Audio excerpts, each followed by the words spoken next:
Praise the lord. Hallelujah. ప్రభు గొప్ప నామానికి మహిమ కలుగును గాక. మీ అందరికీ ప్రభు అయిన యేసుక్రీస్తు నామంలో హృదయపూర్వక వందనాలు. అందరికీ వందనాలు. దేవుని వాక్య ధ్యానంలోకి వెళదాం. యోహాను సువార్త 17వ అధ్యాయము.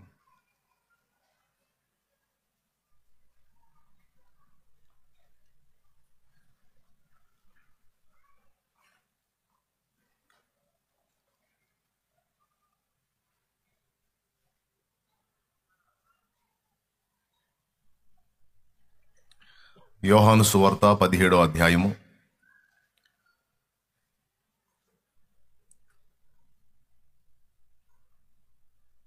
12వ వచనం నుంచి చూద్దాం.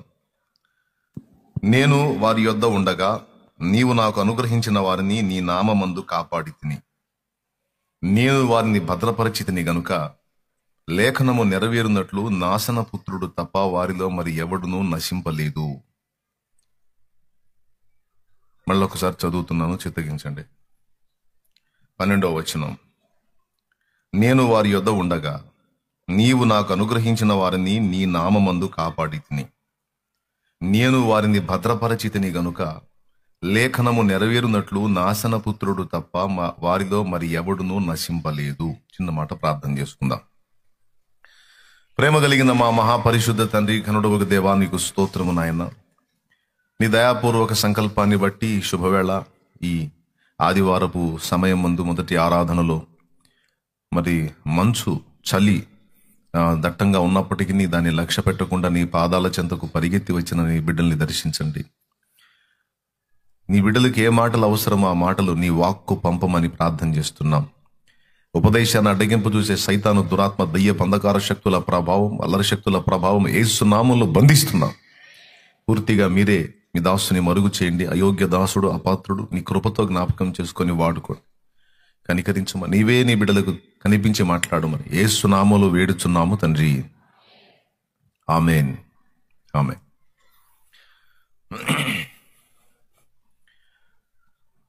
మనసారా దగ్గేసేయండి తొందరగా. అంటే మంచులో వచ్చారు కదా, ఇక దగ్గులు, తుమ్ములు, జలుబులు తప్పదు.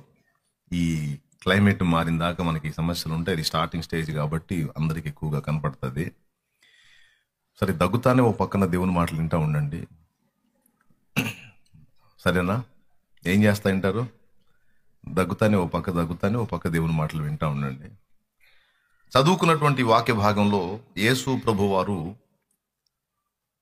చేసినటువంటి ప్రార్థనలో ఒక పాయింట్ని నేను మీకు చదివి వినిపించాను.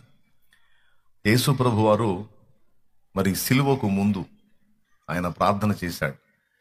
ఆ ప్రార్థన గెత్సెమనెలో చేసినటువంటి ప్రార్థన చాలా ప్రత్యేకతను సంతరించుకున్న ప్రార్థన. యోహాను సువార్త 17వ అధ్యాయంలో ఆయన ప్రార్థనలో చెప్పిన విషయాలు చాలా వరకు ప్రస్తావించాడు. ఈ ప్రార్థనలో పూర్తి నిశ్చయతతో ఒక మాట అన్నాడు ఆయన. నేను వారి యొద్ద ఉండగా నీవు నాకు అనుగ్రహించిన వారిని నీ నామమందు కాపాడితిని. నీ నామమందు కాపాడితిని అన్నాడు ఒకటి. రెండవది, నేను వారిని భద్రపరిచితిని గనుక లేఖనము నెరవేరునట్లు నాశనపుత్రుడు తప్ప వారిలో మరి ఎవడునూ నశింపలేదు అన్నాడు. అంటే యేసు ప్రభువును ఆయన సిలువ వేయబడక మునుపు, ఆయన పరిచర్య ఆరంభించినది మొదలుకొని సిలువ వరకు ఆయనను వెంబడించిన వారు ఎందరైతే ఉన్నారో, ఆయనను వెంబడించిన వారిలో ఎంతమంది అయితే ఉన్నారో వారందరినీ గూర్చి ఒక మాట అన్నాడు. ఏ మాట అన్నాడంటే, ఎంతమందిని నీవు నాకు అనుగ్రహించావో, ఎంతమంది నన్ను అనుసరించారో వారందరినీ నీ నామమందు భద్రపరిచితిని, నేను వారిని కాపాడాను అన్నాడు. నన్ను అనుసరించిన వాళ్లలో నాశనపుత్రుడు తప్ప ఎవడునూ నశింపలేదు అనే మాట వాడాడు. నాకు డౌట్ వచ్చింది. యేసు ప్రభుని వెంబడించిన వాళ్ళు వేల కొలది జనం ఉన్నారు. చివరికి చూస్తే సిలువ దగ్గర ఒకడున్నాడు. ఇది మనందరికీ తెలిసిన కథే. యేసు ప్రభు బోధ చేసేటప్పుడు, ఆయన సంచరించి అద్భుతాలు సూచక్రియలు మహత్కార్యాలు చేసేటప్పుడు చాలా మంది ఆయన యందు విశ్వాసం ఉంచారని రాయబడి ఉంది. అనేకులు ఆయన యందు విశ్వాసం ఉంచిరి. ఆయన ఎటు పోతే అటు వేలాది మంది జనం ఆయన్ని ఫాలో అయ్యారు. మొత్తాన్ని ఫిల్టర్ చేస్తే ఓ 70 మంది తేలారు. ఆ 70 మందిని ఫిల్టర్ చేస్తే ఓ 12 మంది తేలారు. ఆ 12 మందిని ఫిల్టర్ చేస్తే ఒకటి తేడా 11 మంది తేలారు. ఆ 11 మందిని ఇంకా ఫిల్టర్ చేస్తే 3 తేలారు.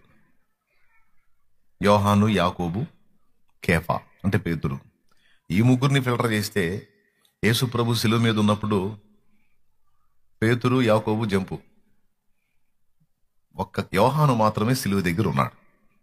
దీన్ని బట్టి ఆలోచించండి, వాళ్ళందరూ ఉన్నట్ట, వాళ్ళందరూ సర్దుకున్నట్ట. యోహాను సువార్త 6వ అధ్యాయంలోనే అనేకులు ఆయనను వెంబడించుట మానిది అన్నాడు. ఆయన వెంబడించటం మానేసి వేరైపోయారు అన్నాడు. యోహాను సువార్త 6వ అధ్యాయంలో ఒకసారి మీరు కానీ చూడగలిగితే 66వ వచనం చూడండి. అప్పటి నుండి ఆయన శిష్యులలో అనేకులు వెనుక తీసి మరి ఎన్నడూను ఆయనను వెంబడింపలేదు. ఎంత భయంకరమైన మాట చూడు. కాబట్టి యేసు, మీరు కూడా వెళ్ళిపోవాలని ఉన్నారా అని 12 మందిని అడగగా, సీమోను పేతురు, ప్రభువా, ఎవని వద్దకు వెళ్ళుదుము? నీవే నిత్య జీవపు మాటలు గలవాడు, నీవే దేవుని పరిశుద్ధుడు అని మేము విశ్వసించి ఎరిగి ఉన్నామని ఆయనతో చెప్పాను. బాగుంది. ఇక్కడ ఏమన్నాడంటే, అప్పటి నుండి ఆయన శిష్యులలో అనేకులు వెనక తీసి మరి ఎన్నడూను ఆయనను వెంబడింపలేదు అనే మాట మాట్లాడాడు. నాకు డౌట్ వచ్చింది. ఏం డౌట్ అంటే, ఇప్పుడు ఆయనను వెంబడించకుండా వేరైపోయినటువంటి వ్యక్తులు ఇక ఆయన భూమి మీద ఉన్నంత వరకు ఇంకా ఆయన వెంట వెళ్ళలేదంట వాళ్ళు. మరి ఎన్నడూను ఆయనను వెంబడింపలేదు. అప్పటిదాకా ఆయన ఎడిపోతే అటు తిరిగారు. ఎప్పుడైతే నా శరీరము నిజమైన ఆహారము, నా రక్తము నిజమైన పానము, నా శరీరము తిని నా రక్తము త్రాగువాడే నిత్య జీవం గలవాడు అనే మాట ఈయన మాట్లాడాడో వాళ్ళకి మైండ్ పోయింది. అసలు ఇదేం మాట? ఈయన మెస్సియా అనుకుందాం, క్రీస్తు అనుకుందాం, అనుకోవటానికి చాలా ఆధారాలు ఉన్నాయి. సూచక్రియలు, మహత్కార్యాలు, అద్భుతాలు చేస్తున్నాడు. బోధ కూడా అధికారము గలవాని వలె బోధిస్తున్నాడు. అంతా ఓకే. కానీ ఇది ఒక్కటి మాత్రం మైండ్ తప్పి మాట్లాడిన మాటలాగుంది. ఎవరైనా తన శరీరాన్ని తిననిస్తారా? తన రక్తాన్ని త్రాగమని చెబుతారా? ఇది విపరీతమైన మాట. మీలో ఎవరైనా అంటారా, నా శరీరము తినండి, నా రక్తం త్రాగండి అని ఎవరైనా ఎవరితో అయినా ఎప్పుడైనా అంటారా? అసంభవం. ఆ మాట రాదు అసలు. కానీ ఈయన దాని గురించి మళ్ళీ పదే పదే నొక్కి చెప్పాడు. నన్ను తినువాడు నా మూలంగా జీవించును, నేను వాని యందును, వాడు నా యందును నిరంతరం ఉంటామని, నేను పరలోకమందున్న తండ్రిని బట్టి జీవించుచున్నట్టు నన్ను తినువాడు నా మూలంగా జీవించును అని ఆ యోహాను సువార్త 6వ అధ్యాయంలో చాలా మాటలు. యోహాను సువార్త 6:53 నుంచి చదివితే, పితరులు మన్నాను తినినను చనిపోయేది, అయితే నన్ను తినువాడు, నేను మీకు ఇచ్చేటువంటి ఆహారం పరలోకం నుండి వచ్చిన జీవాహారము నేనే, నా శరీరము నిజమైన ఆహారము, నా రక్తము నిజమైన పానము, నా శరీరమును తిని నా రక్తము త్రాగువాడు నిత్య జీవం గలవాడని. ఇప్పుడు దాకా ఆయన బోధ బాగుంది, ఇప్పుడు దాకా ఆయన మాటలు బాగున్నాయి, ఇప్పుడు దాకా ఆయన చేసిన సూచక్రియలు బాగున్నాయి. ఇప్పుడు మాట్లాడిన మాట మాత్రం మైండ్ ఉన్నోడు మాట్లాడే మాట కాదు. ఈ మైండ్ తప్పిన మాట. ఆయన శరీరాన్ని తినమంటం ఏంది, ఆయన రక్తాన్ని తాగమంటం ఏంది? అసలు ఏంది అది? ఆళ్ళీళ్ళు అంటే ఏమో అనుకున్నాం, కానీ ఆయన కొంచెం మతి చెల్లించిందని నిజంగా పిచ్చోడే అనుకున్నారో ఏమో, సర్దుకున్నారు. ఆయన వెంబడించడం మానేశారు. అక్కడ ఏం స్పష్టంగా రాసిందంటే, మరి ఎన్నడూను ఆయనను వెంబడింపలేదు అన్నారు. దేవునికి స్తోత్రం కలుగునుగాక. అప్పుడు వీళ్ళందరూ మరి దేవుని రాజ్యానికి అనుసంధానం అయినట్టా కానట్టా? వీళ్ళు జీవించే అవకాశం ఉందా, నశించే అవకాశం ఉందా? మీ అభిప్రాయం మీరు చెప్పండి. వాళ్ళు జీవించే అవకాశం ఉందా, మొత్తం నశించిపోయే అవకాశం ఉందా? ఎందుకంటే ఆయన వెంబడించలేదు కదా. ఒకసారి ఆలోచించండి. కానీ ఆయన ప్రార్థనలో చెప్పిన మాట ఏంటంటే, నాశన పుత్రుడు తప్ప ఎవ్వడునూ నశింపలేదు అన్నాడు. వాస్తవంగా ఏమనాలంటే, తండ్రి నీవు నాకు అనుగ్రహించిన వారిలో చాలా మంది వెనక్కి వెళ్ళిపోయి నశించిపోయారు, అళ్ళలో ఈడొకడు కూడా ఉన్నాడు యోధా అని గుంపు మొత్తాన్ని తీసుకొని రావాలి. కానీ గుంపు మొత్తాన్ని ప్రస్తావించలా, ఒక్క యోధాను మాత్రమే ఎత్తాడు. నాశనపుత్రుడు తప్ప మరి ఎవడును నశించలేదు, ఇది కూడా లేఖనము నెరవేరునట్లు. అంటే నేను అనుకుంటాను, అప్పటికి ఆ తిక్కలోళ్ళకి అర్థం కాకపోయినా వాళ్ళు తిక్కలోళ్ళై ఆయన తిక్కలోడు అనుకున్నారు. అర్థమైందా? వారు దేవుని ఆలోచనలని, దేవుని అభిప్రాయాన్ని, దేవుని ఉద్దేశాన్ని గుర్తుపట్టల. దేవుని సంగతులు అర్థం కానప్పుడు నిజంగా మనకి దేవుని చేష్టలన్నీ కొన్నిసార్లు వెరితనంగా అనిపిస్తాయి. పౌలు అంటాడు, మహనీయుడు, ఒకవేళ దేవుని కార్యాలు నీకు వెరితనంగా అనిపిస్తే, దేవునికి ఒకవేళ వెరితనం ఉందని నువ్వు అనుకుంటే, ఆ వెరితనం ఎలాంటిదంటే, మనుషుల్లో మహాజ్ఞానులని ఎవరిని అంటారో మీరు, ఆ జ్ఞానుల జ్ఞానమును కూడా మించినది దేవుని వెర్రితనం అంటాడు. హల్లెలూయా. మనుషుల్లో ఇది పెద్ద మేధావిలని ఎవరినైతే అంటావో, ఆ మేధావి యొక్క మేధాశక్తికి మించింది దేవుని వెర్రితనం అంటాడు. ఒకవేళ దేవునికి ఏదన్నా పిచ్చి ఉంటే ఆ పిచ్చి కూడా మన జ్ఞానానికి మించిందిరా బాబు అని చెప్తున్నాడు అన్నమాట. కాబట్టి స్టార్టింగ్ లో యేసు ప్రభుని వెంబడించేటప్పుడు ఒకవేళ ఆయన చెప్పిన మాట, నా శరీరము నిజమైన ఆహారము, నా రక్తము నిజమైన పానం అని చెప్పినప్పుడు వాళ్ళకి అప్పటికి అర్థం కాకపోయినా, యేసు ప్రభు శిలువ మరణం పొంది పునరుత్థానుడై తిరిగి లేచి శిష్యులకు కనబడి ఆరోహణం వెళ్ళిపోయిన తర్వాత పెంతెకోస్తు పండుగ నాడు వారంతా పరిశుద్ధాత్మతో నింపబడి దేవుని రాజ్య సువార్త ప్రకటిస్తూ ప్రభు యొక్క శరీర రక్తములను కూర్చున్నటువంటి కార్యములోనికి వాళ్ళు ప్రవేశించినప్పుడు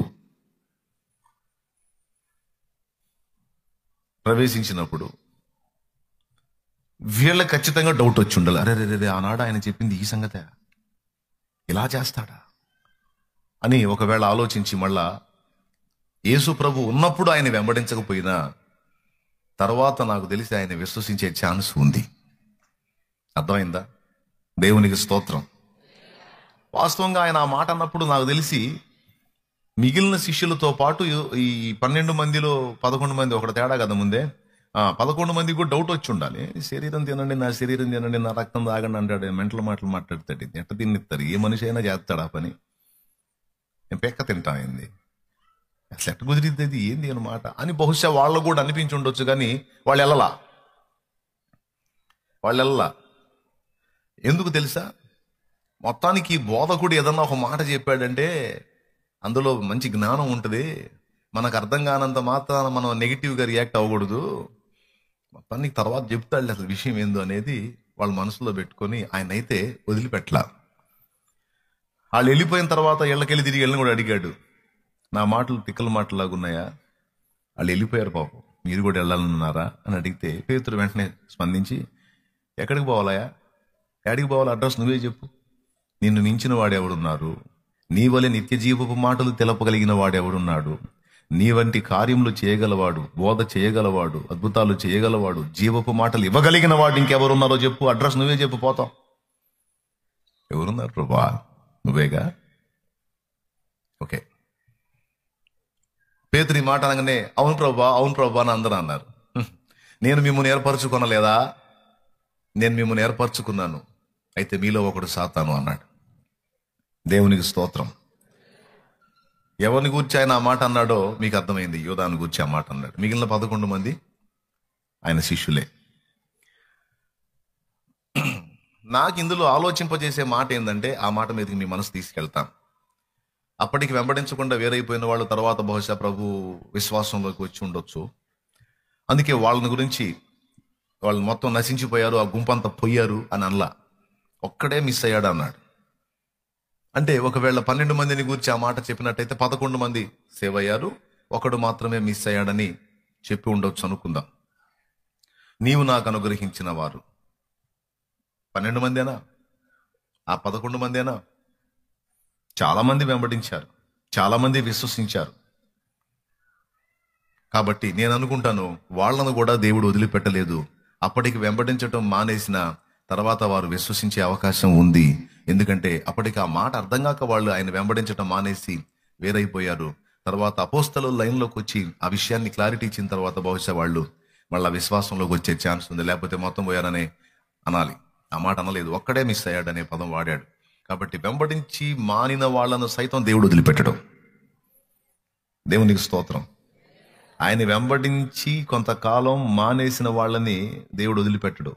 సాధ్యమైనంత వరకు దారి తప్పిన గొర్రెల్ని మళ్ళీ దారిలోకి తీసుకొని రావడానికి శతవిధాల ప్రయత్నం చేస్తాడు. ఇది ఆయన విశ్వాస్యత, ఇది ఆయన నమ్మకత్వం. ఇది మన నమ్మకత్వం కాదు, మన విశ్వాస్యత కాదు, ఆయన విశ్వాస్యత, ఆయన నమ్మకత్వాన్ని బట్టి మనం వదలడు. కొన్నిసార్లు మనమే చేతులు వదిలి దారి తప్పిపోతా ఉంటాం, ఆయన పట్టుకొస్తూ ఉంటాడు, రారా అది దారి కాదురా, ఇది దారి అని. అలా మనందరి జీవితాల్లో ఉన్నాయి. ఎన్నోసార్లు మనం త్రోవ తప్పిపోయాం, దేవుడు మళ్ళా తెచ్చాడా లేదా? అంతే కదా. పలు విధములుగా నిన్ను విసిగించిన నన్ను సహించితివే, పూర్ణ ఓరిమితో నన్ను భరించి భుజమున మోసితివే. అవునా? ఆయన నిజంగా అలా చేపట్టకపోతే, త్రోవలోనే తీసుకొని రాకపోతే మనం ఎప్పుడో తోడేళ్ల చేతికి చిక్కి బలైపోయేవాళ్ళు. మన మంచి కాపరి మనల్ని వదిలిపెట్టలేదు, వదలడు కూడా. అయితే నేనే మాట మీద దృష్టి నిలిపానంటే,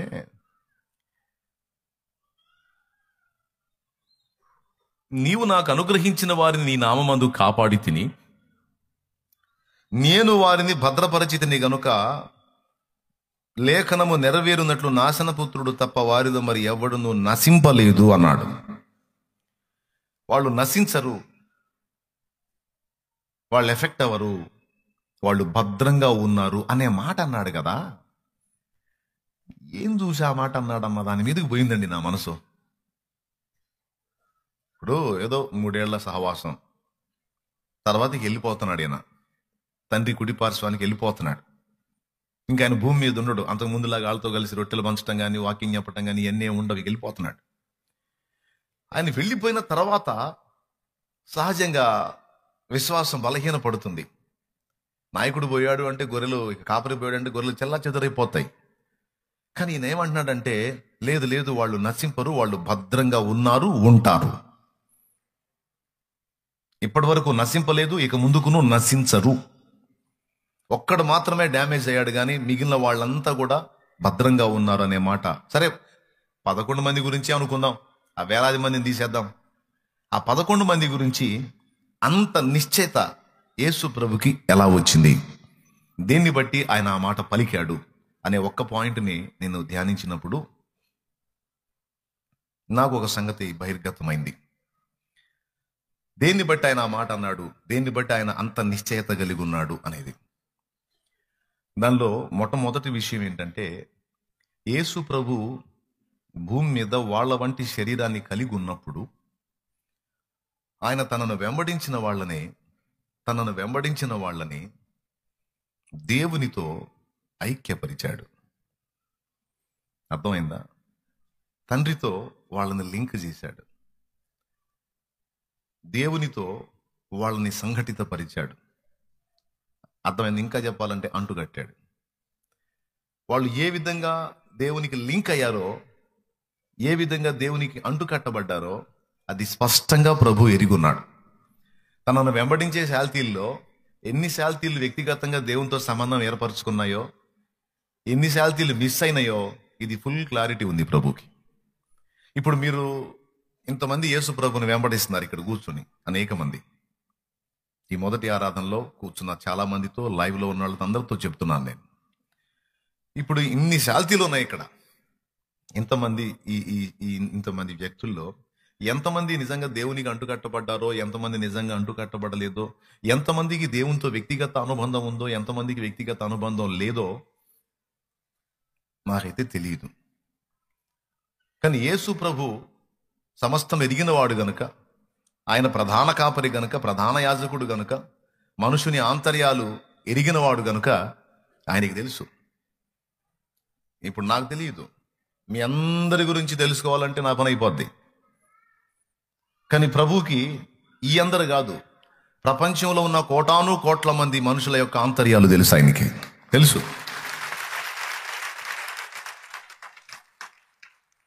కానీ నాకు కూడా ఒక ఆశ ఉంది, యేసు ప్రభు పలికినట్టు నేను కూడా పలకాలని. తండ్రి, నీవు నాకు అప్పగించిన వారిని నీ నామమందు కాపాడి తిని, వారిని నేను భద్రపరిచి తిని, వారిలో ఎవరూ నశింపలేదు అనే మాట మాట్లాడాలని నాకు ఆశ ఉంది. ఒక కాపరిగా మరి నా తండ్రి నాకు ఇచ్చినటువంటి ఆత్మల విషయంలో నేను ఆ లెక్కే చెప్పాలి. నేను చెప్పేది ఏమన్నా అర్థమవుతుందా మీకు? ఎంతమందికి అర్థమవుతుంది? నా ఆశ అది, నా ఆరాటం అది, నా తపన అది. అప్పచెప్పాలి, ఒక్కళ్ళు కూడా మిస్ అవ్వకూడదు అనేది నా ఆరాటం. కానీ అది జరగాలంటే ఒకటి జరగాలి. అది జరగాలంటే ఒక్కళ్ళు కూడా నశింపకుండా అందరూ నిత్య జీవాన్ని చేరాలి అంటే, దేవుని రాకడ వరకు నిలిచి ఉండాలి విశ్వాసంలో అంటే ఒకటి జరగాలి. ఇక్కడున్న ఇంతమంది ఎవరికి వాళ్ళే వ్యక్తిగతంగా దేవునితో సంబంధాన్ని ఏర్పరచుకోవాలి. వ్యక్తిగతంగా తమంతట తాముగా దేవునితో నడవటం అనే దాన్ని సాధన చేయాలి. అందులో మీరందరూ సఫలీకృతులైతే ఇంత కూడా డౌట్ లేకుండా నేను కూడా మోకాళ్ళుని యేసు ప్రభు చెప్పిన మాటలే చెప్పగలను. అర్థమైతే ధన్యులే. ఈ మాట అర్థమైందా మీకు? అర్థం కాకపోవడానికి ఏం గందరగోళం కాదు, క్లియర్గా అర్థమైంది. మీ అందరూ ఇప్పుడు వచ్చేవాళ్ళు కానీ, రెండో ఆరాధనలో వచ్చేవాళ్ళు కానీ, అన్నట్టు సాయంత్రం చీరాల్లో ఉంది కూటం. చీరాల్లో ఈరోజు నుంచి ఆదివారపు ఆరాధన ప్రారంభించాం. ఈరోజు నుంచి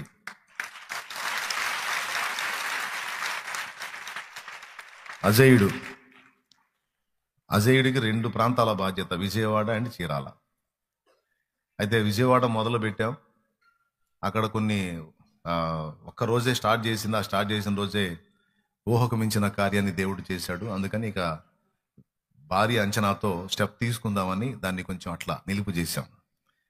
అర్థమైందా? తర్వాత దేవుడు చీరాల ద్వారం తెరిచాడు కాబట్టి ఇప్పుడు చీరాల్లో మనకి మందిరం ప్లేస్ లేదు, మందిరం కూడా లేదు, కానీ అంబేద్కర్ భవన్లో ఈరోజు సాయంత్రం నుంచి ఆరాధన స్టార్ట్ అయింది చీరాల. అలాగే ప్రభు చిత్తం అయితే కడప ఒకటి స్టార్ట్ అయింది. కడపలో తండ్రి సన్నిధి ఆరాధన, ప్రభు బల్ల కార్యక్రమం, ఆదివారపు ఆరాధన త్వరలోనే స్టార్ట్ అయింది కడపలో కూడా. దేవునికి మహిమ కలుగునుగాక. హల్లెలూయా. ఇది చీరాల అలాగే చుట్టుపక్కల ఆ ప్రాంతాల్లో దూరం నుంచి వచ్చేవాళ్ళు ఇక చీరాల్లోనే ఆరాధనకి ఏకీభవించవచ్చు. అక్కడ ప్రస్తుతానికి అంబేద్కర్ భవన్లో దేవుడు మనకి ఏదన్నా ల్యాండ్ చూపించి ఒక మందిరం కట్టిందాక తిప్పలపడదాం.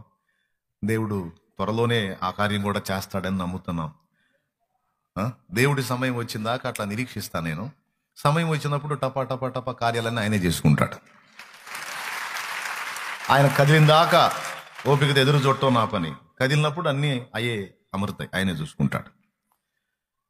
సరే, ఇప్పుడు పాయింట్కి వద్దాం. ఇప్పుడు ఆరాధనలో ఉన్నోళ్ళైనా, రెండో ఆరాధనలో ఉండేవాళ్ళైనా, లైవ్ ద్వారా, జూమ్ ద్వారా వెంబడించే వాళ్ళైనా, అలాగే ఎక్కడెక్కడ ఎన్ని సంఘాలు కట్టబడ్డాయో ఆ కట్టబడ్డ సంఘాల బిడ్డలైనా అందరికీ ఈ మాట చాలా కీలకం.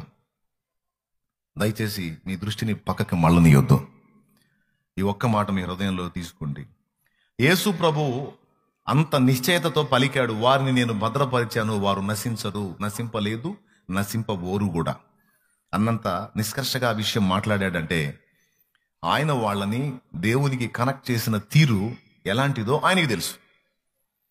అందుకని అంత నిశ్చయతతో ఆ మాట మాట్లాడాడు. నేను కూడా ఆ మాట పలకాలి అంటే నన్ను వెంబడించేటువంటి వ్యక్తులను సైతం అలా దేవునితో నేను అనుసంధానం చేయగలిగినప్పుడు నేను కూడా పూర్తి నిశ్చయతతో ఆ మాట పలకగలుగుతాను.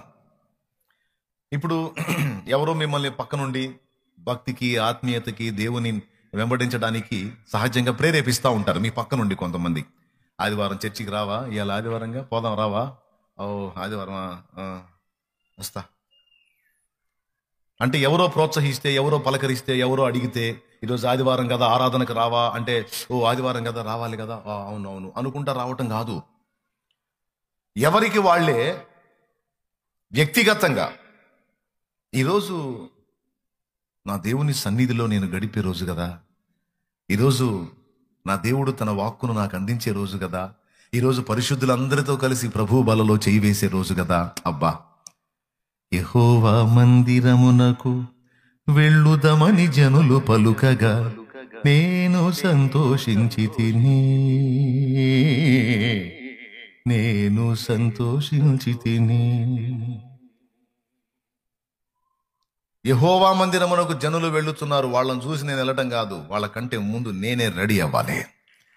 ఎందుకంటే నా తండ్రి సన్నిధిలో నా తండ్రితో సహవసించి, పరిశుద్ధులతో సహవసించి, ప్రభు బలలో చేయి వేసి, పరిశుద్ధులతో కలిసి ఆరాధించి, అందరితో కలిసి ప్రార్థించి, అందరి మధ్యలోనికి దిగివచ్చి నా తండ్రి బోధించే ఉపదేశము వినే అద్భుతమైన ఘట్టము కదా ఈరోజు అని ఒక పండగలాగా నీ మనసును సిద్ధపరచుకొని నువ్వు పరిగెత్తుతావు చూడు.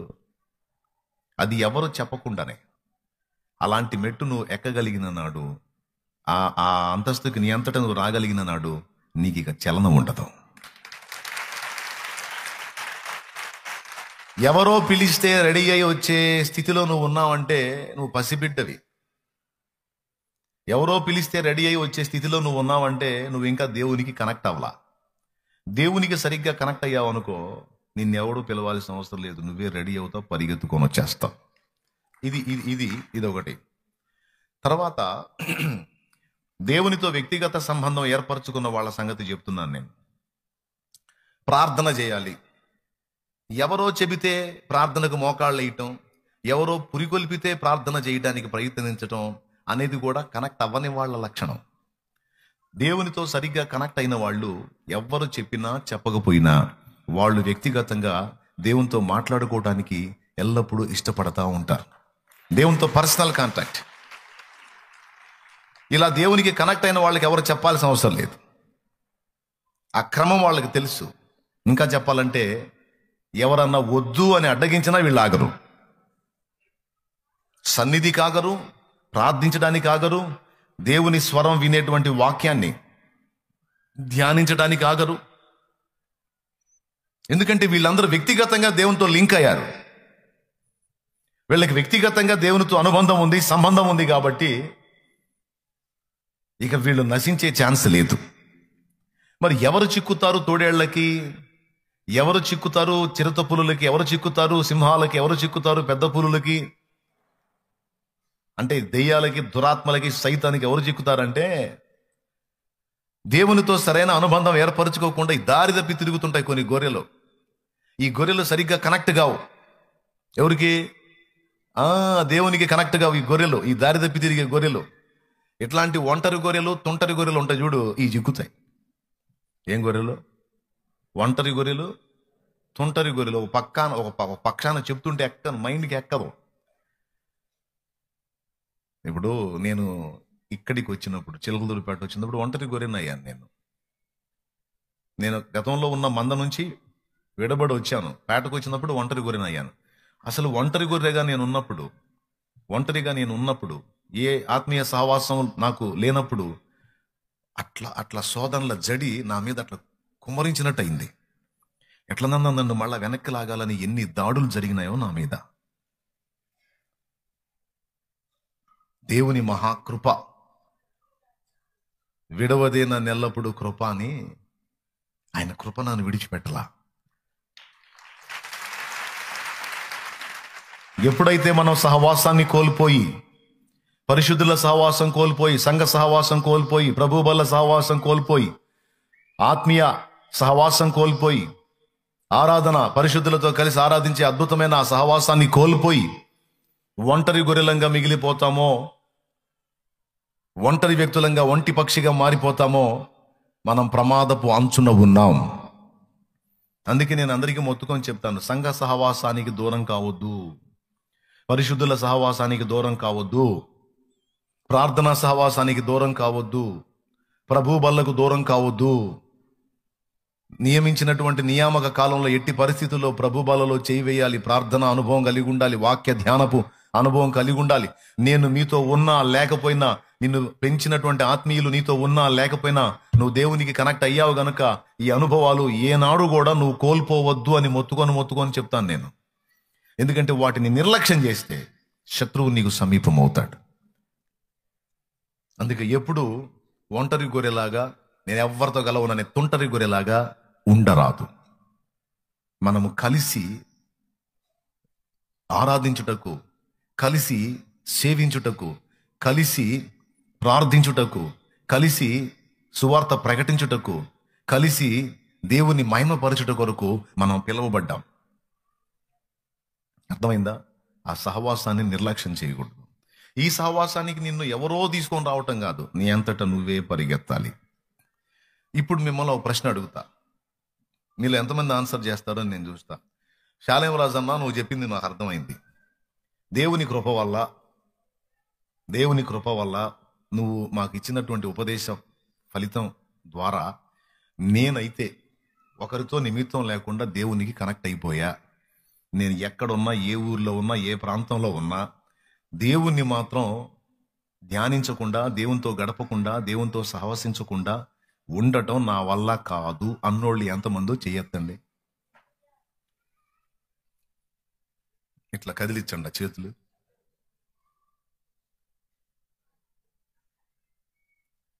దేవునికి స్తోత్రం కలుగును కాక. దించబాగండి, అంతే ఉంచండి.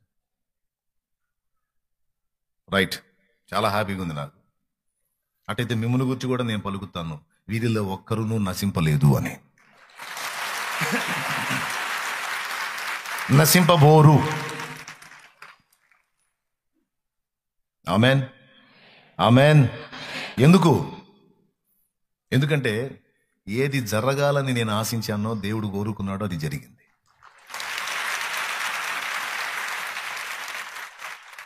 ఒకవేళ మీరు నాతో అంటు కట్టబడ్డట్టయితే, నేను దూరం అయ్యాను అనుకో, మీరు అయిపోతారు, సాతాను చేతులు బలైపోతారు. ఎందుకంటే మీరు కనెక్ట్ అయింది నాతో అయినప్పుడు, నేను దూరం అయ్యానంటే మీరు డ్యామేజ్ అవుతారు. అందుకని ప్రారంభం నుంచి నేను తపన పడ్డది ఏంటంటే, మిమ్మల్ని ఆయనతో లింక్ చేయాలని. అప్పుడు నేను ఉన్నా మీ అనుబంధం చెడదాం. ఎందుకంటే డైరెక్ట్గా అసలోడితో మీరు లింక్ ఏర్పాటు చేసుకున్నారు. శాలేం రాజు అన్న ఒక రోజు ఉన్న రోజు ఉంటుంది, ఒక రోజు లేని రోజు ఉంటుంది. కానీ ఆ పరమ శాలేం రాజు ఉన్నాడే, ఆయన లేని రోజు అంటూ అస్సలు ఉండదు. ఆయన లేని రోజు అస్సలు ఉండదు. ఆయన పేరే ఉన్నవాడు, నిరంతరం ఉండువాడు, ఎల్లప్పుడూ ఉండువాడు, అన్ని వేళలా ఉండువాడు, అన్ని చోట్ల నీకు అందుబాటులో ఉండగలిగిన వాడు. నన్ను ప్రత్యక్షంగాను పరోక్షంగాను ఫాలో అయ్యే బిడ్డలందరూ నేర్చుకోవాల్సింది ఇది. దీనికోసం నేను ఆరాటపడుతున్నాను. నిద్రలో కూడా దీన్నే గలవరిస్తున్నాను. నా బిడ్డలందరూ, నన్ను వెంబడించే బిడ్డలందరినీ నీతో వాళ్ళు వ్యక్తిగతంగా అనుబంధం కలిగి ఉండేటట్టు ఆకర్షించు ప్రభువా, వాళ్ళని లింక్ చేసుకో అయ్యా, వాళ్ళని ఆకర్షించుకో ప్రభువా అని నా గుండె కొట్టుకుంటా ఉంటుంది. ఎందుకంటే అలా మీరు కనెక్ట్ అయ్యారనుకో, మిమ్మల్ని అడవిలో వేసినా సరే చర్మం ఉండదు. అచ్చంగా పచ్చి మత ఉన్మాదుల మధ్య నేను ఉంచినా సరే నీ భక్తి చెడదు. ఎలాంటి వాళ్ళ మధ్య నువ్వు ఉన్నా సరే, పక్క అన్యుల మధ్య నువ్వు ఉన్నా సరే, నిప్పులాగుంటా వాళ్ళ మధ్య కూడా, రోషం కలిగి ఉంటే వాళ్ళ మధ్య కూడా, దేవుని వ్యక్తిగానే ఉంటా వాళ్ళ మధ్య కూడా, దానియేలు ఉన్నట్టు, శద్రకు మేషకు అబేద్నెగోలు ఉన్నట్టు ఉంటావు నువ్వు ఎలాంటి ప్రదేశంలో ఉంచినా సరే. ఎందుకంటే నువ్వు దేవునితో అనుబంధం ఏర్పరచుకున్నావు. దేవుడు ఆ పట్టణములో ఉన్నాడు గనుక ఆ పట్టణమునకు చలనము లేదు అన్నాడు. ఆయన నీతో ఉన్నాడు గనుక నువ్వు ఎక్కడున్నా సరే నీకు చలనం ఉండదు. నిన్ను కదిలించే దమ్మెవడికి ఉండదు. పక్క యోసేపు ఐగుప్తులో ఉన్నాడు, కానీ ఐగుప్తుని మాత్రం తనలోనికి రానిలే.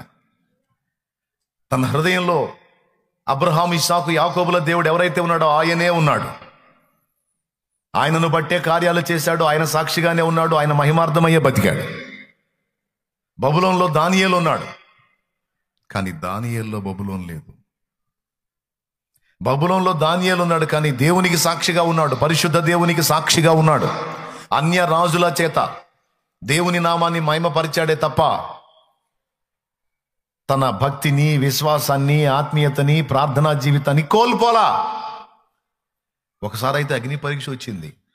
30 రోజులు ఎవ్వడు తమ దేవతలకి మొక్కకూడదు, ప్రార్థన చేయకూడదు, మొత్తం నాకే చేయాలని రాజైన దర్యావేషు శాసనం చేస్తే, ఆ శాసనం నీరు నుండి సింహాల గుహలో వేస్తామని చెబితే సావటానికైనా సిద్ధపడ్డాడు, కానీ దేవునితో గడపట మాత్రం మానుకోలా.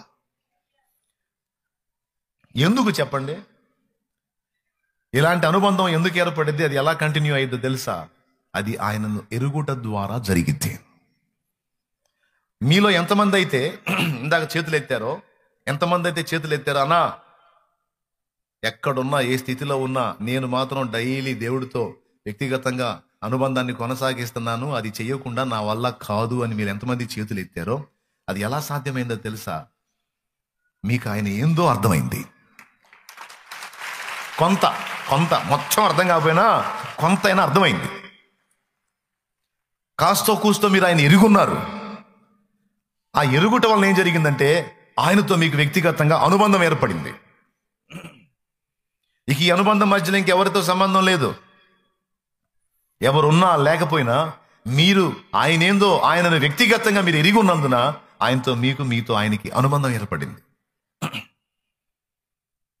దేవునికి మహిమ కలుగునుగా. హల్లెలూయా. ఆయనేందో మీకు తెలుసు కదా.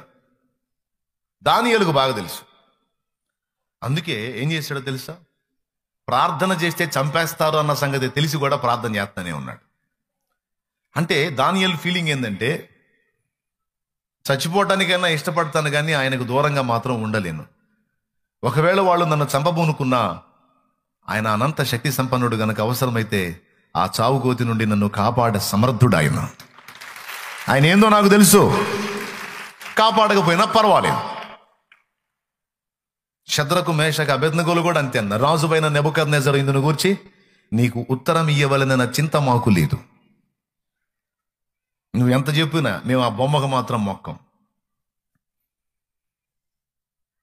నా సంగతి తెలుసా? అగ్నిగుండం చూశారా ఎంత మండుతుందో? తీసుకెళ్ళి అందులో వేపిస్తా. నువ్వు వేడిమి గల అగ్నిగుండంలో మమ్మల్ని పడేస్తే అందులో నుంచి కాపాడలేనంత చేతగాని వాడు కాదు నా దేవుడు, మా దేవుడు. వేడిమి గల అగ్నిగుండము నుండి మమ్మల్ని రక్షించుటకు మా దేవుడు సమర్థుడు. మా దేవుడు సమర్థుడు. ఆయన శక్తి గలవాడు. ఆయన ఏందో మాకు తెలుసు. ఇట్లాంటి పనులు చేసి మా వాళ్ళు దరిద్రం తెచ్చారు మాకు.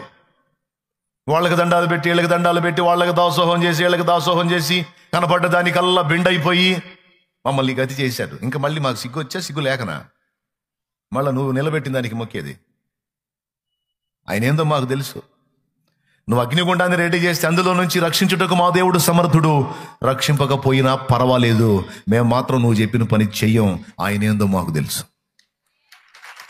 ఎవరో నా దేవుడేందో నాకు తెలుసు. నా పరిస్థితులను మార్చివేయుటకు సమర్థుడు. మార్చకపోయినా పర్వాలేదు. అర్థమైందా? నా పరిస్థితులను బాగు చేయుటకు సమర్థుడు. బాగు చేయకపోయినా పర్వాలేదు.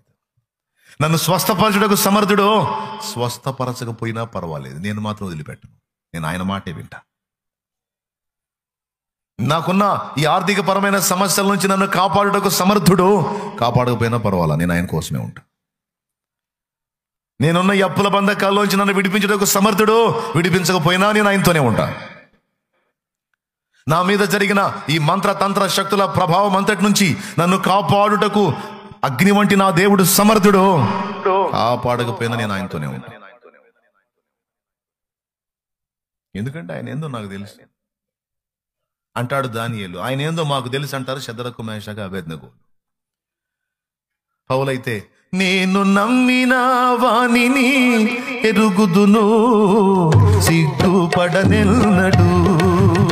నేను నమ్మిన వానిని ఎరుగుదును సిగ్గుపడనెన్నడు. సిగ్గుపడనెన్నడు. నన్ను బలపరచువాని అందే సమస్తము నీ చేయగలను. నన్ను బలపరచువాని అందే సమస్తము నీ చేయగలను. నేను నమ్మిన వానిని ఎరుగుదును సిగ్గుపడనెన్నడు. నేను నమ్మిన వానిని ఎరుగుదును సిగ్గుపడనెన్నడు. సిగ్గుపడనెన్నడు. నన్ను బలపరచువాని అందే సమస్తము నే చేయగలను. దేవునికి మహిమ. ఎంత అద్భుతమైన మాట మాట్లాడండి. నేను నమ్మిన వానిని ఎరుగుదునురా బాబు. ఆయన ఏందో నాకు తెలుసా. చెరసాలలో వేసినా నన్ను కాపాడటానికి సమర్థుడు. ఖడ్గధార తీసుకొచ్చి నా మీద పోసిన ఖడ్గధార నుండి నన్ను కాపాడటకు సమర్థుడు. ఆయన ఏందో నాకు తెలుసు. కాబట్టి నేను ఆయనని వదల. పౌలు ఆనాడు పాత నిబంధన భక్తులే కాదు, క్రొత్త నిబంధన అపోస్తుల పరిచర్యలో పట్టబడిన వ్యక్తులు సైతం. యెరూషలేములో హింస కలిగింది. సంఘం చెదరిపోయింది. చెదరిపోయిన వాళ్ళు అన్యజనుల మధ్యలోకి వెళ్ళిపోయారు. అనేక ప్రాంతాలకు చెదరిపోయారు. పోయిన వాళ్ళంతా పోయి అన్యజనుల్లో కలిసిపోయారు. అనుందా అని లేదు. పోయినోడల్లా ఏం చేశాడో తెలుసా? సువార్త ప్రకటించుచు సంచరించిరి అనుంది. వీళ్ళు అన్యజనుల మధ్యలోకి పోతే వీళ్ళ ఎఫెక్ట్ అన్యజనుల మీద పడింది, కానీ అన్యజనుల లోకం ఎఫెక్ట్ వీళ్ళ మీద పడలా. నాకు ఆ మతిపోయే సంగతి అది. అబ్బా, ఎట్లా పెంచారా వాళ్ళని! దేవునికి స్తోత్రం కలుగును. ఎలా కనెక్ట్ చేశారు దేవుడికి! కనెక్ట్ అయిపోయారు వాళ్ళు దేవునికి. వాళ్ళు ఎలాంటి వ్యక్తుల మధ్యలోనికి వెళ్ళినా వాళ్ళు దేవుని రాజ్య సువార్తను ప్రకటించే పనిలో బిజీ అయ్యారు తప్ప లోకాన్ని తమలోకి ఎక్కించుకునే పనిలో బిజీ కాల. అంటే వీళ్ళ ముద్ర లోకం మీద పడింది, కానీ లోకం యొక్క నీలి నీడలు వీళ్ళ మీద పడలా. చూస్తారా వచనం? చూడండి, ఏముంది అపోస్తలుగా 8లో ఉంటుంది, చదవండి. ఏముంది? అపోస్తలుల కార్యం 8వ అధ్యాయం 4వ వచనం. కాబట్టి చెదరిపోయిన వారు సువార్త వాక్యమును ప్రకటించుచు సంచారము చేసిరి. వాళ్ళని దీని శామ్యూయల్.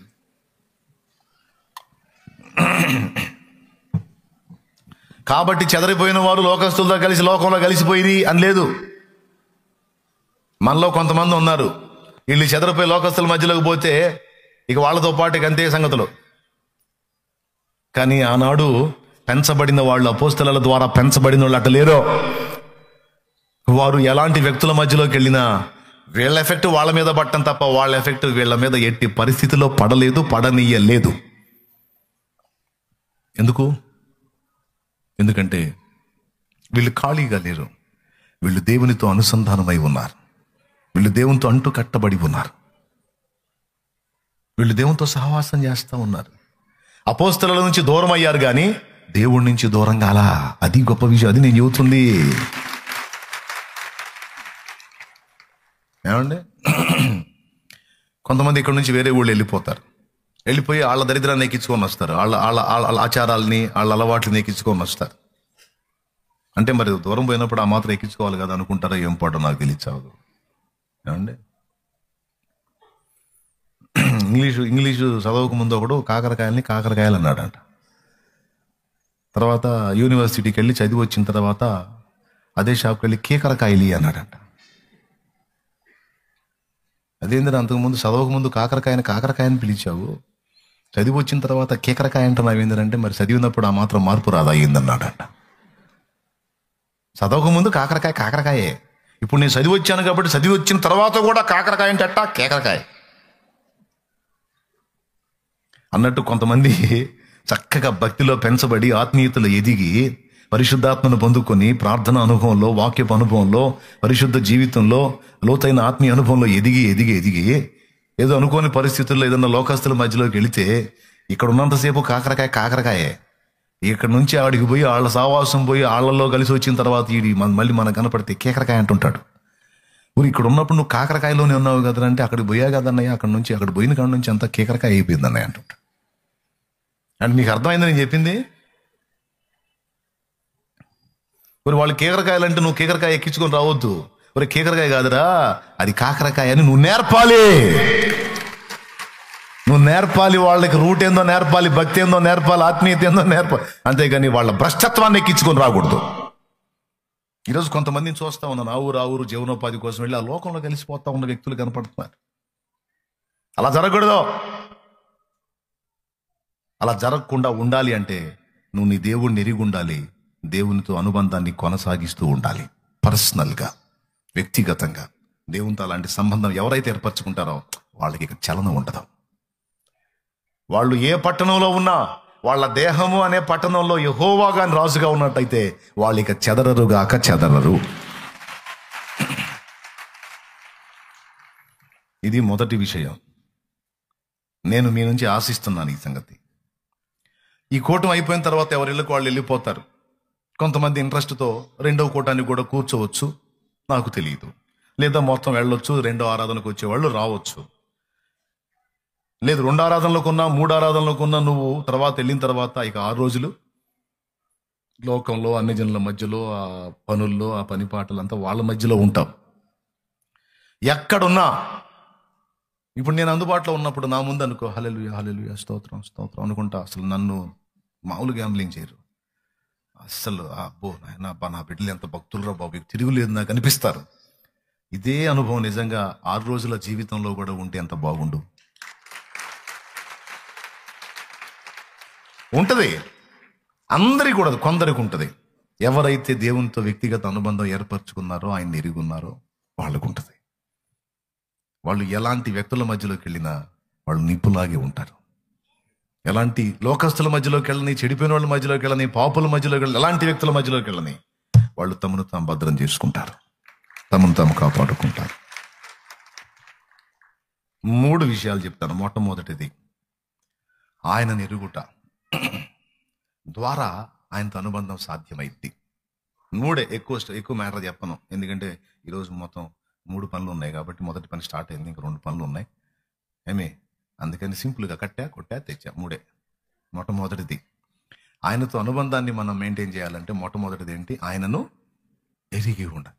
ఎరిగియున్నానయ నీకేది అసాధ్యము కాదని, తెలుసుకున్నానయ నీవెప్పుడు మేలు చేస్తావని. ఎరిగియున్నానయ నీకేది అసాధ్యము కాదని, తెలుసుకున్నానయ నీవెప్పుడు మేలు చేస్తావని. మార్పు లేని దేవుడనీవని, మాట ఇచ్చి నెరవేర్చుతావని. మార్పు లేని దేవుడనీవని, మాట ఇచ్చి నెరవేర్చుతావని. మారని వాగ్దానములు మా కొరకే దాచి ఉంచినావని. మారని వాగ్దానములు మా కొరకే దాచి ఉంచినావని. ఎరిగియున్నానయ నీకేది అసాధ్యము కాదని, తెలుసుకున్నానయ నీవెప్పుడు మేలు చేస్తావని. అలా వ్యక్తిగతంగా దేవునితో అనుబంధం ఏర్పరచుకున్న వాళ్ళు ఉపవాసం ఉండమని నేను చెప్పాల్సిన అవసరం వాళ్ళే ఉంటుంటారు. ప్రార్థన చేయవేంది అని నేను చెప్పాల్సిన అవసరం వాళ్ళు చేసుకుంటుంటారు. ప్రార్థన వాక్యం చదవేంది అని నేను చెప్పాల్సిన అవసరం వాళ్ళు వాక్యం అంటే పడిచేస్తారు. దేవుని సన్నిధికి రావేంది అని నేను చెప్పాల్సిన అవసరంలా పరిగెత్తుకొని వస్తారు ఆయన సన్నిధికి. అలా దేవునితో కనెక్ట్ అయిన వాళ్ళు, దేవునితో సంబంధం ఏర్పరచుకున్న వాళ్ళు, నేను ఉన్నా అందుబాటులో లేకపోయినా, ఉంటే సంతోషం, దేవునికి స్తోత్రం, లేకపోయినా పర్వాలా. హలో శాలేమన్నా ఉంటాడా? ఉంటే వస్తా, లేకపోతే రాను. అసలు ఈ డైలాగే ఉండదు. నా తండ్రి చిత్తం అయితే, అన్న నాతో కలవాలన్నది దేవుని సంకల్పం అయితే ఆయనే కలుపుతాడు. ఒకవేళ అన్న ఏదన్నా పరిచర్య కోసం వెళ్ళినా నా తండ్రి సన్నిధిలో నా తండ్రి అయితే ఉంటాడు. నేను ఆయన కోసం వెళతా, నా తండ్రి కోసం వెళతా, ఆయన సన్నిధి కోసం వెళతా, ఆయనతో గడపడానికి వెళతా. ఒకవేళ నా తండ్రికి సంతోషం కలిగిందనుకో, శాలేమనని నా ముందుకు తెస్తాడు. అట్లా చాలా మంది ముందుకు తీసుకెళ్ళాడు నన్ను నా తండ్రి, తీసుకెళ్ళాడు. అలాంటి మనసు కలిగి ఉంటారు. నేను ప్రార్థన చేసినా చేయకపోయినా ఎంత ఫీలింగ్ ఉంటుంది. ఎందుకంటే వాళ్ళు పర్సనల్గా దేవునితో డీలింగ్ ఏర్పరచుకున్నారు. ఏదన్నా అవకాశం ఉండి కాస్త ఫ్రీగా ఉన్నాడంటే బ్లెస్ చేయనే అంతే. ఇబ్బందిగా ఉంది, కాస్త బిజీగా హడావుడిగా ఉంది, ఓకే నేను అందరితో పాటు నేను బాధ పెట్టను, నాకు ఆయనతో సంబంధం ఉంది లేపా. రావాల్సిన వాని హస్తం నా మీదకి వచ్చింది, యెహోవా హస్తము నా మీదకి వచ్చింది, నాకు చాలు. కొంతమంది ఆ ఎదుగుదల చూస్తాను నేను, వాళ్ళు రారు. నేను జనానికి ప్రార్థన చేస్తుంటే వాళ్ళంత దూరం నిలబడి నేను వాళ్ళకి వెళ్ళి చూసిన దాకా చూస్తారు, చూసినాక చేయి వెళ్ళిపోతారు, అన్న వెళ్తానన్న. భలే సంతోషం అనిపించింది. అంటే మెచ్యూర్డ్ పర్సన్స్ అన్నమాట, ఎదిగినటువంటి అనుభవంలో ఉన్నాడు. ఒట్టిదే నువ్వు ప్రార్థన చేయకుండా తప్పించుకుందామని ఎన్ని మాటలు మాట్లాడు అని అనొద్దు. మమ్మల్ని వదిలించుకుందామని నువ్వు నీ స్కెచ్ అంతా మాకు తెలుసులే, మమ్మల్ని వదిలించుకుందాను కాదు. మిమ్మల్ని నేను ఎట్లా ఫీల్ అవుతాను అట్లాగా. నాకు ఎట్లా ఉన్నా సరే నేను మీ మీద చేతులుంచే మిమ్మల్ని సంతృప్తి పరచాలనేది ఆశ నాకు. కనీసం అట్లా భక్తుల చేతులు ఉంచినప్పుడు ఒక తృప్తి, ఒక ఆదరణ.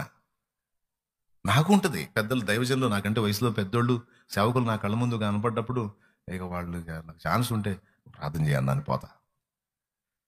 ఏం వాళ్ళు ఏమన్నా చెప్పండి, అట్లా చేతులు ఉంచితే అదొక తృప్తి, అదొక ఆదరణ. ఏం చేద్దాం, ఫస్ట్ నుంచి అట్లా అలవాటు అయిపోయింది మనకి.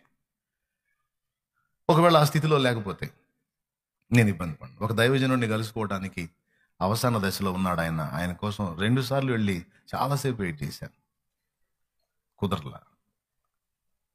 అవకాశం ఇలా వాళ్ళు పరిచారకులు, ఆయన పరిస్థితి కొంచెం ఇబ్బందిగా ఉంది, ఆయన ఇప్పుడు కలవరు, కొంచెం రెస్ట్లో ఉన్నారు. అంటే దాదాపు 2 గంటలు వెయిట్ చేసి కూడా ఇంత ఫీలింగ్ లేకుండా వచ్చా. ఆశపడ్డా చేతులు ఉంచుతారని. పెద్ద ఆయన అవసాన దశలో ఉన్నాడు, అంటే ఇక ప్రభు దగ్గరికి వెళ్ళే సమయంలో ఉన్నాడు, రెస్ట్లో ఉన్నాడు. అర్థం చేసుకున్నా. తమ్ముడుని పిలుచుకుని వచ్చాను. దైవజనుడి బాధ ఏందో నాకు తెలుసు, ఇబ్బంది పెట్టకూడదు, పోదాం పండి. ఇంకాసేపు ఉందామని ఏమైనా ఛాన్స్ వచ్చింది, అవసరం లేదు, పోదాం పండి. సాటి సేవకుండా అర్థం చేసుకోకపోతే నేనే సేవకుండా చలో అని వచ్చేసాను.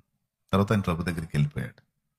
అంటే మాట చెప్తున్నాను నేను, అంటే ఆయన చేతులు ఉంచితేనే లేకపోతే లేదు అన్నది లేదు. ఎందుకంటే వ్యక్తిగతంగా నేను దేవుని హస్తం నా మీద ఉన్న అనుభవం నాకు తెలుసు. హల్లెలూయా. ఆయనతో నాకు అనుబంధం ఉంది, ఆయన హస్తం నా మీద ఉంది. నిత్యుడా నీ సన్నిధి నిండుగా నా తోడు, నిత్యం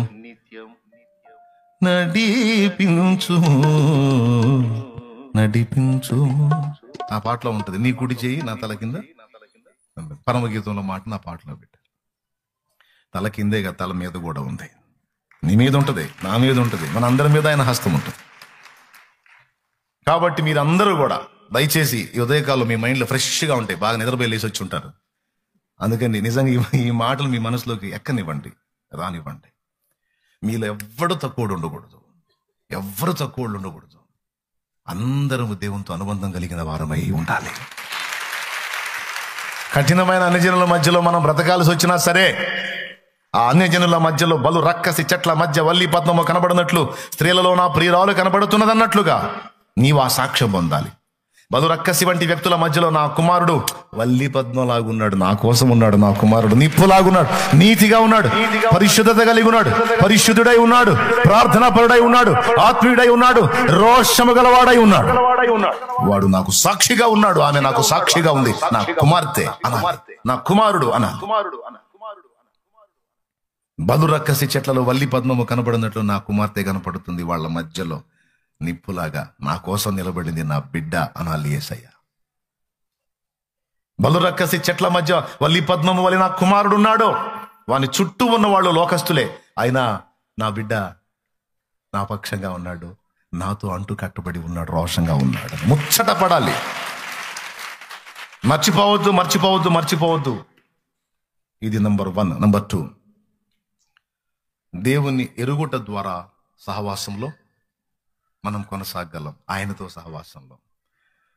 ఇప్పుడు ఆయన ఏందో కాస్త కూస్త అర్థమైంది కాబట్టి నేను ఆయనతో ఫ్రెండ్షిప్ చేసుకుంటున్నా. మీరేమన్నా నాకు చెప్తారా, శాలేమన్నయ్య ప్రార్థనకి వెళ్ళావా, వాక్యం చదివి అవి అలా నేను చెబుతారు, నేను ఫోన్ ఏమైనా చేస్తారేంది? నేను దొరికితే ఏ కాదు నన్ను తోముడు పనిలోనే ఉంటాను. మీరు నన్ను ప్రార్థన చేసుకున్నావా, వాక్యం చదివి అని అడిగే దమ్మి ఊరుకుంది. దేవునికి స్తోత్రం.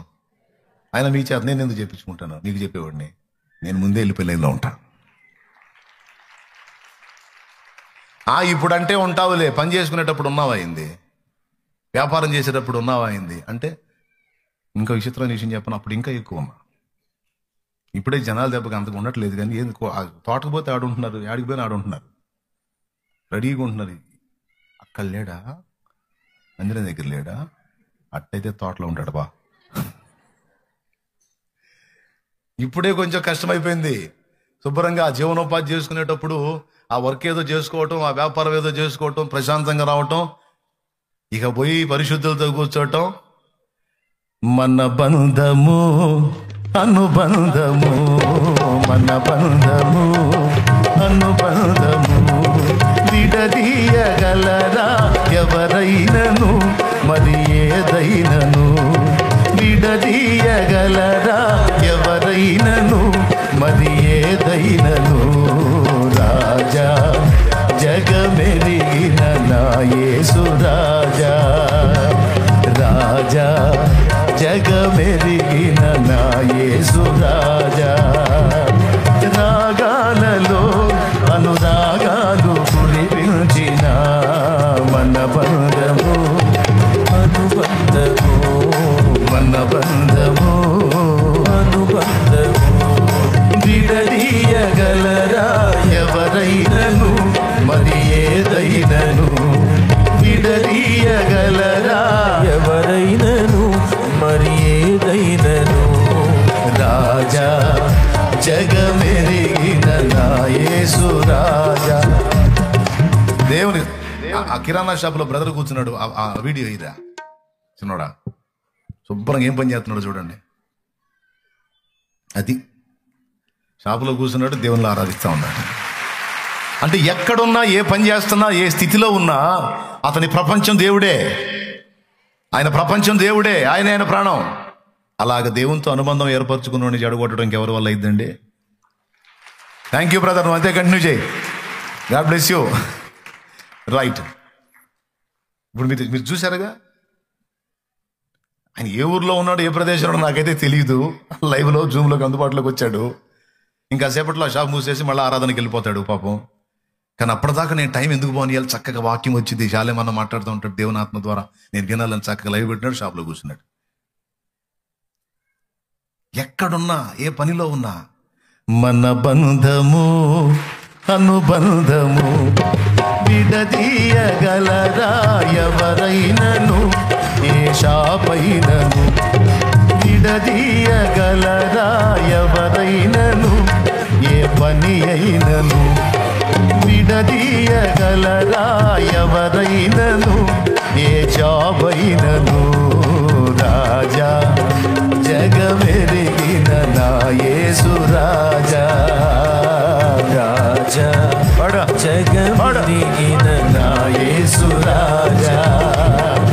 రాగాలలో అనురాగాలు కురిపించిన మన బంధము, ఆమేన్, అనుబంధము, మన బంధము, అనుబంధము, ఆమేన్. నా కోరిక ఏంటంటే మీ అందరూ అట్ట తయారు కావాలని.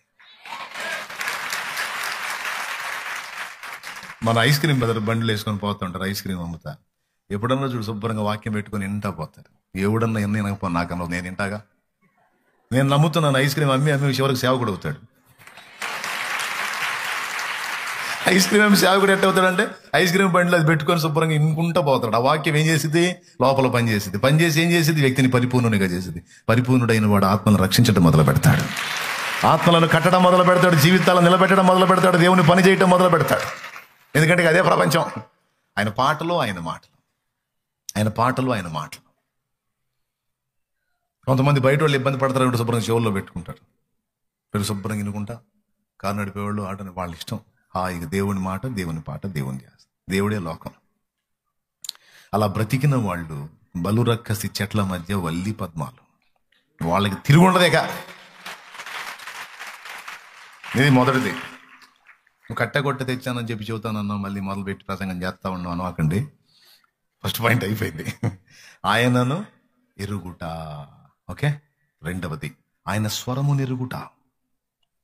ఆయన ఎరుగుట అంటే ఆయన ఎలాంటి వాడో, ఆయన వ్యక్తిత్వం ఏంటో, ఆయన నమ్మకత్వం ఏంటో, ఆయన విశ్వాస్యత ఏంటో, ఆయన బలం ఏంటో, జ్ఞానం ఏంటో, ప్రేమ ఏంటో ఎరుగుట. ఓకే. రెండవది ఆయా కాలాల్లో, ఆయా సమయాల్లో, ఆయా సందర్భాల్లో నీవు ఆయన స్వరమును ఎరిగిన వ్యక్తివైతే ఆయన స్వరమును బట్టి నడిపించబడతావు. ఇది ఇంకొంచెం లోతుగా సాధన చేస్తే గానీ అందనిది. ఫస్ట్దేమో నేను చెప్తే మీకు అర్థమైద్ది. దేవుడు ఇంత బలవంతుడు, దేవుడు ఇంత శక్తివంతుడు, దేవుడు ఇంత జ్ఞానవంతుడు, దేవుడు నిన్ను పిచ్చగా ప్రేమిస్తున్నాడు, ఇంత ప్రేమిస్తున్నాడు అని నేను చెప్తే నీకు అర్థమైపోయింది. కానీ దేవుని స్వరం ఇలా వినపడింది అని నేను చెప్పిన అనుభవం నువ్వు వ్యక్తిగతంగా సాధన చేస్తే గానీ నీకు అర్థం కాదు. ఆయన స్వరము నిరుగుట. యేసయ్య అయితే పక్కా చెప్పేశాడు, నా గొర్రెలు నా స్వరము ఖచ్చితంగా వింటాయి. నా గొర్రెలకు ఉన్న స్పెషల్ ఏంటంటే అవి నన్ను ఎరిగి ఉన్నాయి. రెండవది నా స్వరమును ఎరిగి ఉన్నాయి. దేవునికి మహిమ. హల్లెలూయా. దేవుని స్వరము ఎరుగుట అనేది కొంచెం సాధనతో సాధించుకోవాల్సిన విషయం. వాక్యంలో ఆయన స్వరం వినబడుతుంది. కొన్ని సందర్భాల్లో కొన్ని పనులు నువ్వు చేయబోయినప్పుడు వెంటనే నీకు వాక్యం గుర్తొచ్చింది. విపరీతమైన కోపం వచ్చింది, ఎదుటి తన్నాలనిపించింది. వాక్యం నీలో ఉందనుకో, టపీమని గుర్తొచ్చింది. కోపచిత్తుడు దేవుని చిత్తాన్ని నెరవేర్చలేడు. కోపపడుడి గాని పాపం చేయకుడి. అవునా? ఆత్రపడి కోపపడు వాడు దేవుని నీతిని నెరవేర్చలేడు. ఈ వచనాలన్నీ గుర్తొస్తాయి. అవునా? కంట్రోల్ అయిపోతావు. అంటే వాక్యస్వరం వినబడిద్ది నీకు. శరీర క్రియలు చేయబోయినప్పుడు కూడా నీలో వాక్యం ఉన్నప్పుడు ఆ వాక్యస్వరం వినబడిద్ది. శరీరానుసారులు శరీర విషయంలో మనస్సుంతురు, ఆత్మానుసారులు ఆత్మ విషయంలో మనస్సుంతురు. శరీరానుసారమైన మనసు మరణం, ఆత్మానుసారమైన మనసు జీవం. ఇట్లా వచనాలు కనపడతాయి. జాగ్రత్తమునకు దూరముగా మీ ఘటములు కాపాడుకోండి, పరిశుద్ధత యందు నీతి యందు సాధకం చేసుకోండి, మీ శరీరమందు పాపమును ఎలనీయకుడి. నేను పరిశుద్ధుడలాగునే మీరును పరిశుద్ధులై ఉండండి. ఈ వచనాలనే టపి టపి టపి టపి నీలో ఉంటే అవి బయటికి కనపడతాయి. ఇదిగో ఇన్ని సంగతులు ఉన్నాయి, ఇన్ని వచనాలు ఉన్నాయి. ఈ వచనాల ప్రకారం నువ్వు చేసే తప్పు. అట్లా దేవుని స్వరం నీలో నుంచి వినపడిద్ది వాక్య రూపంలో. ఓకే, కొన్నిసార్లు వాక్యంలో నువ్వు వెతికినా దొరకని విషయాలు కొన్ని నీ పర్సనల్ లైఫ్లో ఏర్పడతాయి. అప్పుడు ఖచ్చితంగా నీలో దేవుని స్వరం వినపడాలి. నీకు దేవుని స్వరం వినపడాలి, దేవుని నడిపింపు. ఉదాహరణకి నేను ఒక చోట పరిచర్య చేద్దాం అనుకున్నా. బాగా వినండి. నేను ఒక చోట పరిచర్య చేద్దాం అనుకున్నా. ఎక్కడ చేయాలో ఎక్కడ చేయొద్దో రాసి ఉంటుందా బైబిల్లో? అబ్బాయి నువ్వు ఫలానా ఊరికి పోయా అని రాసి ఉంటుందా? ఫలానా ప్రాంతానికి పోయా అని రాసి ఉంటుందా? పరిచర్య చేయండి, సువార్త ప్రకటించండి అని రాసి ఉంటుంది. ఆ మాటను పట్టుకొని పౌలు వెళ్ళాడు ఆసియాలో చెప్దామని. కానీ ఆసియాలో వాక్యం ప్రకటింపకూడదని దేవుడు మాట్లాడాడు. ఇప్పుడు వాక్యం చెప్పు సమయమందు అసమయమందని తిమోతికి చెప్పింది పౌలేగా. ఆ పౌలే ఆసియాలో వాక్యం చెప్దామని పోతే అపోస్తల కార్యం 16వ అధ్యాయం ఒకసారి చూడండి మీరు. అపోస్తల కార్యములు 16వ అధ్యాయము, నా జ్ఞాపకము 6వ వచనం చదువు. 16:6. ఆసియాలో వాక్యము చెప్పకూడదని పరిశుద్ధాత్మ వారిని ఆటంకపరిచినందున. చాలు. అదేంది వాక్యం చెప్పమని నువ్వు చెప్పావు తిమోతికి, దేవుడు కూడా ప్రకటించమని చెప్పాడు. ఆసియాలో ప్రకటిస్తే తప్పేంటి? కానీ దేవుని ఆత్మ చెప్పాడంట ఆసియాలో వాక్యం ప్రకటింపకూడదు అని. దేవునికి స్తోత్రం. సరే, అక్కడి నుంచి ఇంకో చోటకు పోయాడు. యేసు యొక్క ఆత్మ మమ్మును వెళ్ళనీయలేదు అన్నాడు. అక్కడ కూడా వెళ్ళొద్దని చెప్పాడంట. ఈ రెండు బైబిల్లో రాసి ఉంటాయా? ఏ ఊర్లో వాక్యం చెప్పాలో, ఏ ఊర్లో వాక్యం చెప్పకూడదు బైబిల్లో రాసి ఉంటాయా? ఏ ఊరు వెళ్ళాలో, ఏ ఊరు వెళ్ళొద్దో బైబిల్లో రాసి ఉంటాయా? రాసి ఉండవుగా. మరి అవి తెలుసుకోవాలంటే ఏం చేయాలి? వ్యక్తిగత సాధన ఉండాలి. దేవుని స్వరము అర్థమైందా? ఎలా వినపడిద్ది ఆయన స్వరం? ఈజీగా వినపడిద్దా? లేదు. మనస్సుని ఖచ్చితంగా కేంద్రీకరించాలి. ఆయన ఏం మాట్లాడుతున్నాడు, ఆయన ఒప్పుకుంటున్నాడా, ఆయన ఆమోదిస్తున్నాడా, లేకపోతే వద్దంటున్నాడా, లోపల నుంచి ఏం మాట్లాడుతున్నాడు అనే సంగతి పోయిన ఆదివారం ఫస్ట్ కోటంలో నేను చెప్పా. 4 రకాలుగా చెప్పా నేను. మన లోపల దేవుడు ఆమోదిస్తే సమాధానం ఉంటుంది, దేవుడు ఆమోదించకపోతే అసమాధానం ఉంటుంది అనే విషయం స్పష్టంగా నేర్పా. నీకు దండం పెట్టేదా? దండం పెట్టేదా? పోయిన ఆదివారమే నేను చెప్పింది. ఫస్ట్ కూటంలో చెప్పా ఎలా తెలుసుకోవాలో. 4 రకాలు చెప్పా. దేవునికి స్తోత్రం కలుగును గాక. దయచేసి ఇంటికి పోయి మళ్ళా పోయిన ఆదివారం ఫస్ట్ మెసేజ్ పెట్టుకొని వినండి. అందులో మీకు ఇన్ఫర్మేషన్ దొరికింది. ఇప్పుడు నేను మళ్ళీ దాన్ని వివరించాను అనుకో, తెల్లారిద్ది. ఆల్రెడీ తెల్లారింది, మళ్ళా తెల్లారిద్ది. ఎందుకు వచ్చిన గొడవ? కాబట్టి ఆ సంగతి నేను ఆల్రెడీ పోయిన ఆదివారం మాట్లాడాను మొదటి సందేశంలో. తప్పకుండా వినండి, మీకు ఉపయోగపడిద్ది. దేవుని స్వరము ఎరుగుట, దేవుని ఎరుగుట మొదటిది, దేవుని స్వరము ఎరుగుట అనేది రెండవది. దేవుడు మనతో మాట్లాడతాడు.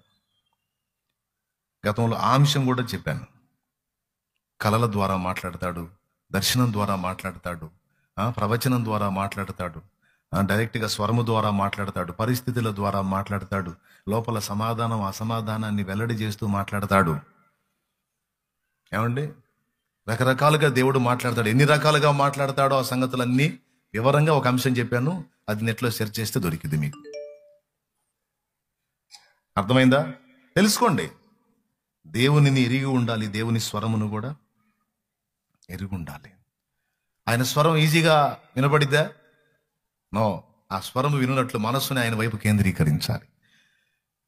మాస్లమణి గారు ఇలా రాశాడు, లోతైన జలములలో లోతున వినబడు స్వరమా, లోబడుటను నేర్పించి లోపంబులు సవరించు. లోనున్న ఈవులలో లోటైన నా బ్రతుకు లోపించని అర్పణగా లోకేశ చేయుమయా, లోపించని అర్పణగా లోకేశ చేయుమయా. నడిపించు నా నావా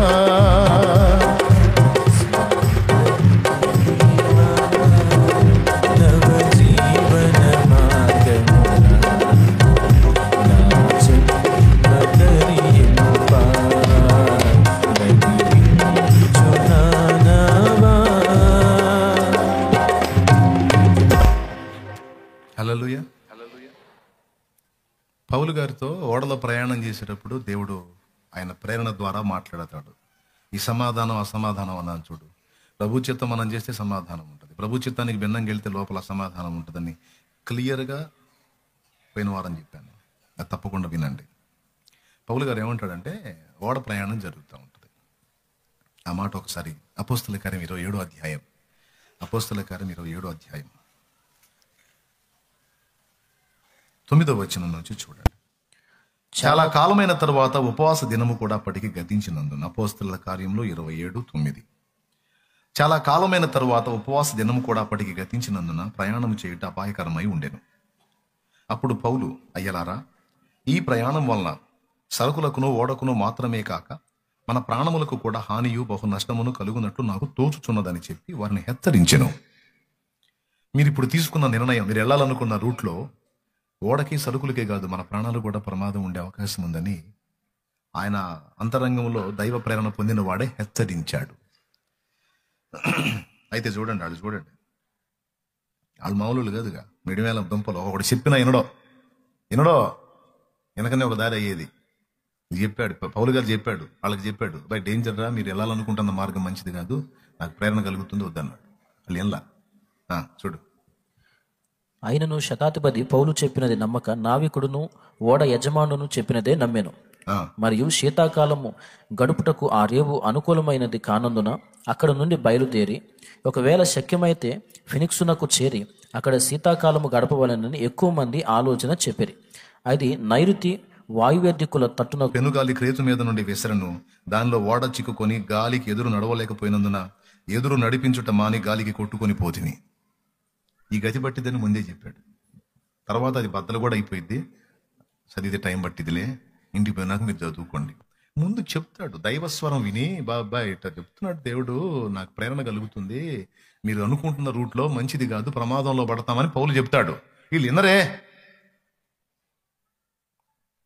ఎందుకు వినరు? వీళ్ళకి దైవస్వరం వినపడలా, పౌలుకు వినపడింది. పౌలుకు అనుభవం ఉంది, దేవుని స్వరాన్ని విని అడుగులు వేసే అనుభవం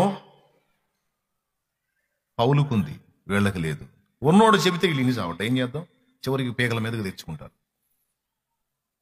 తర్వాత మళ్ళీ పౌలే ధైర్యపరుస్తాడు, దేవుడు నాతో మాట్లాడాడులే, టెన్షన్ పడవాకండి, ఓడకి సరుకులకు తప్ప ఓడలో ఉన్న వాళ్ళ ప్రాణాన్ని నువ్వు దక్కించుకుంటావని దేవుడు నాతో మాట్లాడాడు. మనలో ఒక్కడు కూడా చావడు, మొత్తం బ్రతుకుతాము. ఓడ దెబ్బతింటది, సరుకులు మొత్తం పోతే, ఇది మాత్రం ఖాయం, మనం దరికి చేరతామనే మాట పౌలు వాళ్ళకి చెప్పి ధైర్యపరిచి వాళ్ళకి ఆహారం తినిపిస్తాడు. భలే ఉంటుంది, ఇంట్రెస్ట్గా స్టోరీ చదవండి. కానీ భక్తులు అసలు ఎలా విన్నారు దేవుని స్వరాన్ని, ఎలా నడిపించబడి ఆశ్చర్యం. అంటే లోపల ఏర్పడే అసమాధానం. ఈ ప్రాంతానికి వెళ్ళాలి అనుకుంటుంటే భక్తుల హృదయంలో అసమాధానం స్టార్ట్ అయిందనుకో, వెళ్ళవద్దు అని. సమాధానం ఉందనుకో, వెళ్ళమని. వెళ్ళమని చెప్పినప్పుడు వెళితే విజయం, క్షేమం. వద్దన్న దానికి పోతే ఇబ్బంది. ఇట్లా మనం జాగ్రత్త పడటమే కాకుండా ఇతరులను కూడా జాగ్రత్త చేయొచ్చు, దేవుని స్వరాన్ని ఎరిగి ఉంటే. అని అర్థమైందని నేను చెప్పింది. ఏమి ఎరిగి ఉంటే? దైవస్వరాన్ని ఎరుగుట అనేది కానీ తెలుసుకుంటే మనం భద్రంగా ఉంటాం, మనతో ఉన్న వాళ్ళని కూడా ప్రమాదాల్లో పడకుండా కాపాడగలుగుతాం. సో మొట్టమొదటిది దేవుని ఎరుగుట, ఆయన ఏమై ఉన్నాడో, ఎంతటి వాడై ఉన్నాడో ఎరుగుట. రెండవది ఆయన ఏమి చెప్పుచున్నాడో ఆయన స్వరము నెరుగుట. మూడవ మాట చెప్పి ముగిస్తా. మూడవది ఆయన కాలము నెరుగుట. దేని నెరుగుట? ఆయన సమయము నెరుగుట. మనం పరిగెత్తినప్పుడల్లా దేవుడు పరిగెత్తడు. దేవుడు ఎప్పుడు కదలమంటాడో అది చూసి కదలాలి. అప్పుడు విజయం మనకు వరిస్తుంది. హల్లెలూయా, హల్లెలూయా. యేసు ప్రభువు చెక్క పని చేస్తున్నాడు. ఏమండి? చెక్క పని చేస్తున్నాడు. ఆయన ఉన్న ఊర్లో కావచ్చు, చుట్టుపక్కల ప్రాంతాల్లో కావచ్చు, దెయ్యాలు డ్యాన్సులు వేస్తున్నాయి. వాటి ఇష్టం వచ్చినట్టు డ్యాన్సులు వేస్తున్నాయి. అవి వేస్తున్నాయి, ఆయన చూస్తున్నాడు, చెక్క పని చేసుకుంటున్నాడు. అసలు మనం అయితే నాగం అసలు ఆవేశంగా పోయి హో అని వెంటబడేవాళ్ళం. అసలు పట్టించుకోవాలి ఆ దెయ్యాలని. ఎందుకు? నా సమయం ఇంకా రాలేదు. నా సమయం వచ్చినప్పుడు నా తండ్రి చెప్తాడు. నా తండ్రి కదులు అన్నదాకా నేను కదలను. చెక్క పని చేసుకున్నాడు. బల్లలు తయారు చేసుకుంటున్నాడు, స్టూళ్ళు తయారు చేసుకుంటున్నాడు, ఇంకా ఏమి అప్పటి సామాన్లు ఏమున్నాయి అవి తయారు చేసుకుంటున్నాడు. బల్లలో, స్టూల్లో, లేకపోతే వ్యవసాయ పనిముట్లో ఏవో చేస్తున్నాడు, పని చేస్తున్నాడు. కానీ దెయ్యాలు మొత్తం బజార్లో గంతులేసి ఆడుతున్నాయి. పట్టించుకోవాలా? 30 ఏళ్ళు వచ్చినాయి. ఇక సమయం ఆసన్నమైంది. తండ్రి పిలిచాడు, ఇక రావాలి లైన్లోకి అని. తండ్రి పిలిచినప్పుడు తండ్రి సమయంలో లైన్లోకి వచ్చాడు. దెయ్యాలన్నింటినీ బజార్ తిప్పించి కొట్టాడు. కొట్టు, నువ్వు గట్టి కొట్టు. అంటే మన భాష అర్థమైందని చెబుతున్నాను నేను. దెయ్యాలన్నింటినీ బజార్ తిప్పించి మళ్ళీ బాధి ఎలగొట్టాడు. ఎప్పుడు కదలాలో ఎప్పుడు కదలొద్దో ఆయనకు తెలుసు. ఆయనను సేవించే భక్తులకు కూడా తెలుసు. దేవుని కాలము నెరుగుట అనేది కూడా ఒక కీలకమైన అంశమై ఉన్నది. ఆసియాలో వాక్యము ప్రకటింపకూడదు అంటే అసలు ప్రకటింపకూడదని కాదు, దాన్ని ప్రకటించే సమయం ఒకటి ఉంది. ఆ సమయంలో ప్రకటిద్దువు గాని అని. దేవునికి స్తోత్రం కలుగును గాక. ఏ సమయంలో? ఒక సమయం ఉంది, ఆ సమయంలో నువ్వు ప్రకటించాలి. ఇప్పుడైతే ఇంకా అది పక్వానికి రాలేదు, నేను పక్వ పరిచి నీకు అవకాశం ఇస్తా, అప్పుడు వెళ్దు. కానీ అప్పటిదాకా నా చేతి కింద అట్లా ఆగు నేను చెప్తా. అప్పటిదాకా నేను ఇంకో ప్రాంతం చూపిస్తా, అక్కడికి వెళ్ళి. దేవునికి స్తోత్రం కలుగును గాక. హల్లెలూయా. దేవుని కాలము నెరుగుట అనేది కూడా చాలా కీలకమైన విషయం. దీనికి ఆది కాండం నుంచి ప్రకటన గ్రంథం వరకు అన్ని నిరూపణలు అయ్యాయి. ఏదైనా తోటలో మంచి చెడుతో తెలివినిచ్చేటువంటి పండుని మొలిపించింది ఎవరు? పెద్దగా చెప్పండి. అది మంచి చెడ్డ, చెడ్డ చెడ్డ? మీరు చెప్పండి. దాన్ని తినటం వల్ల పాపం వచ్చింది కదా. ఇప్పుడు చెప్పండి, మంచి చెట్ట, చెడ్డ చెట్ట? పెద్దగా చెప్పాలి. పెద్దగా ఎవరు చెప్పారు? యాడుంది?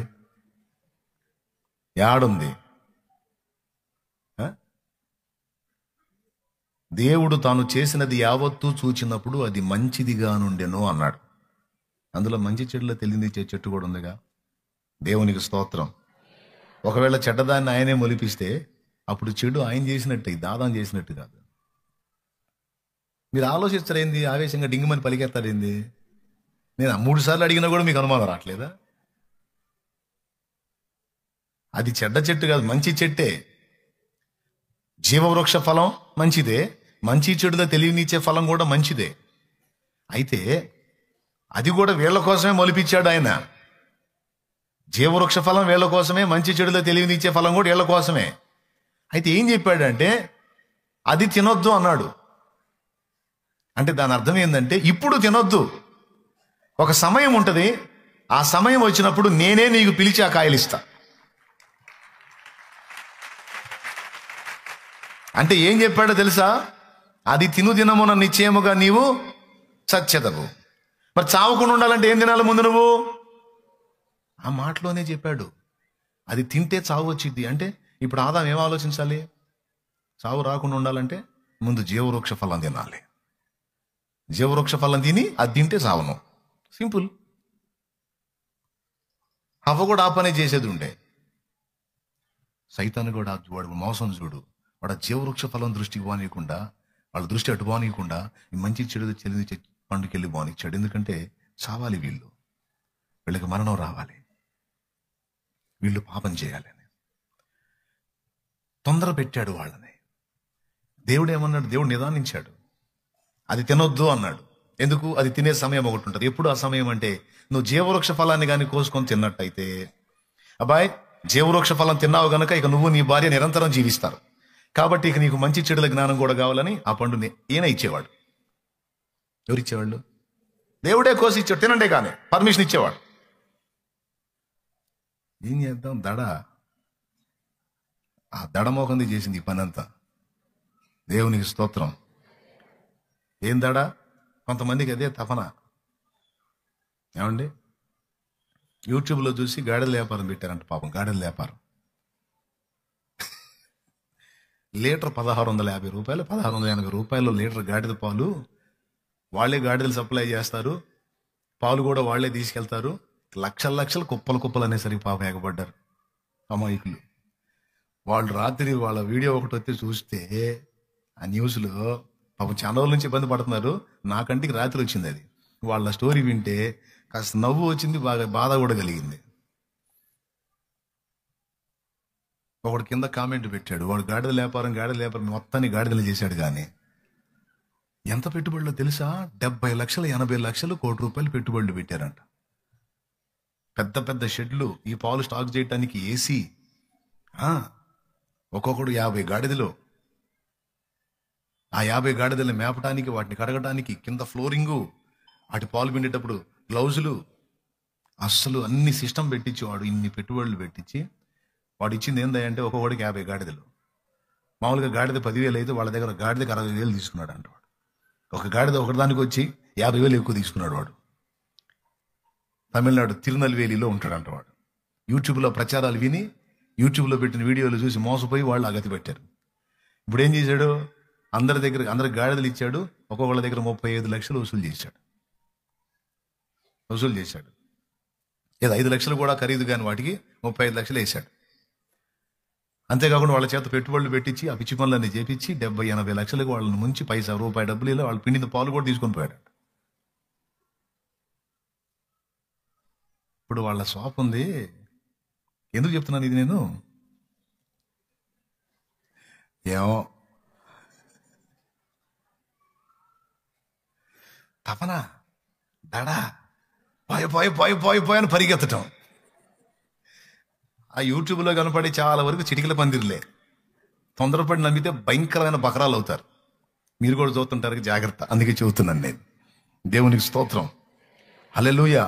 అంతా వచ్చినట్టే వచ్చి ఒళ్ళో పడ్డట్టే చెబుతారు వాళ్ళు. నమ్మకూడదు, పొరపాటును కూడా నమ్మకూడదు. సరే వాళ్ళు చెప్పాడు అనుకో, ఒకేసారి 50 గాడిదలు తెచ్చుకోకపోతే ఒక 5 గాడిదలు తెచ్చుకో. కాదు పోయాను 50 గాడిదలు తెచ్చి కట్టేసుకుంటే ఇప్పుడు ఏం ప్రశాంతంగా ఉంటాయి? ఏం అరుతుంటాయి, చండాలపు గోల, వాటి గోల. వాటి డబ్బులే కొట్టి పోగా ఇటుకి వెళ్ళి చూస్తే అంటుంటాయి, ఇటు గోల ఇటుది.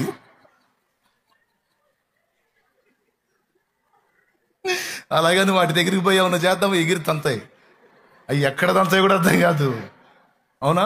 మా అబ్రాహాంకి దాన్ని కాలుకు పెట్టి తంతే 4 రోజులు లేవలా. ఏదో ముచ్చటపడి ఒక గాడిదని పెంచావు, యేసుప్రభు పెట్టాను గాడిదని ఎక్కాడని చూపించడానికి ఒక గాడిదని ముచ్చటపడి పెంచుతా ఉన్నాం. అబ్రహాం వాళ్ళు అంతా ఒంటెల మీద ప్రయాణం చేశారంటే 2 ఒంటెలు ఎట్టుంటే చూస్తారు ప్రజలే. గాడిదని కూడా దాన్ని పెంచాం. ఇంకా గుర్రాన్ని కూడా తెమ్మన్నాడు. అది తెచ్చినట్టు తేడబడేవాడు, అర్థం కాదు. గుర్రాన్ని ఎగిరి పట్ట. అది చూడు మోసపోయారు. అది అమాయకుల సొమ్ము గాడిద పాలంట. గాడిదల పాల ఉత్పత్తి పేరుతో ఓ ముఠా ఘరానా మోసం. దేవునికి స్తోత్రం కలుగునుగా. ఇంక తీరా బాబా ఏడ చూస్తాం. అది చూడండి పాపం, మోసపోయి అన్యాయం అయిపోయారు. లక్షలు దాదాపు 100 కోట్ల స్కామ్ అంట. అది 100 కోట్ల రూపాయల స్కామ్, మోసం. ఏదన్నా ఒకటి కనపడితే అలాగు పరిగెత్తడు. ఏం చేద్దాం? మన హవ్వనైజం. ఇది ఇప్పుడుది కాదు, అప్పటి నుంచి పుట్టిన బుద్ధి, దరిద్ర బుద్ధి. దేవుని కాలాన్ని ఎరిగి మనం కంట్రోల్ కాకపోతే సైతాను గాడి కాలంలో మనం అడుగులు ముందుకేయాల్సి వచ్చింది. మన కాలంలో మనం అడుగేయకూడదు, సైతాను గాడు చెప్పిన కాలంలో కూడా అడుగేయకూడదు. కానీ దేవుడు చెప్పిన కాలము నెరిగి అడుగు వేయాలి. ప్రభువా నీ సమయం అయిందా? ప్రభువా నీ చిత్తమైందా? ప్రభువా కదిలేదా? ప్రభువా చేసేదా?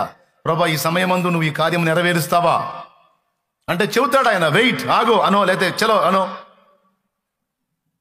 మూడు సిగ్నల్స్ ఇస్తాడు. ఒకటి రెడ్, ఆగు వద్దు అను, లేకపోతే ఆరెంజ్ రెడీగా ఉండను, లేదా గ్రీన్ చలో వెళ్ళిపో అనో, ఏదో మూడిట్లో ఏదో ఒకటి ఇస్తాడు.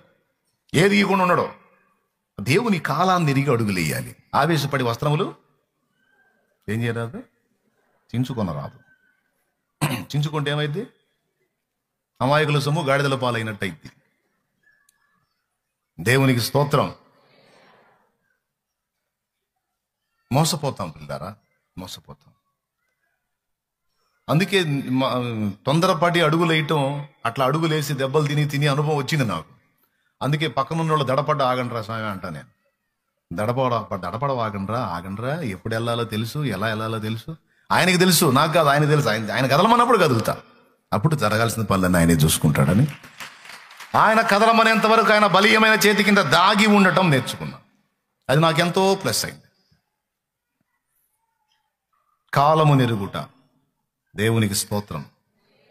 కొన్నిసార్లు దేవుడు చాలా స్పీడ్గా కదులుతున్నట్టుంటాడు, కొన్నిసార్లు అసలు కదలనట్టే ఉంటాడు, అసలు పూర్తిగా ఆగిపోయినట్టుంటాడు. అయినా టెన్షన్ పడొద్దు, ఖచ్చితంగా కదులుతాడు. ఆయన కదిలే సమయం వరకు ఓపికతో నిరీక్షించుట, ఎదురు చూచుట.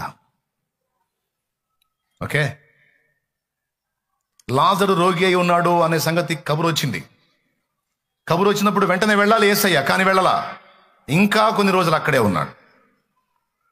అదే మనకు తెలిస్తే పరిగెత్తుతాం, ఇక ఆగే ప్రసక్తే లేదు, ఎగబడి పరిగెత్తుతాం అంటున్నా. ఆయన పరిగెత్తలా, ఆడే ఉన్నాడు. ఇంకా కొన్ని రోజులు అక్కడే ఉండి పూర్తిగా చచ్చిపోయినాక పోయాడు.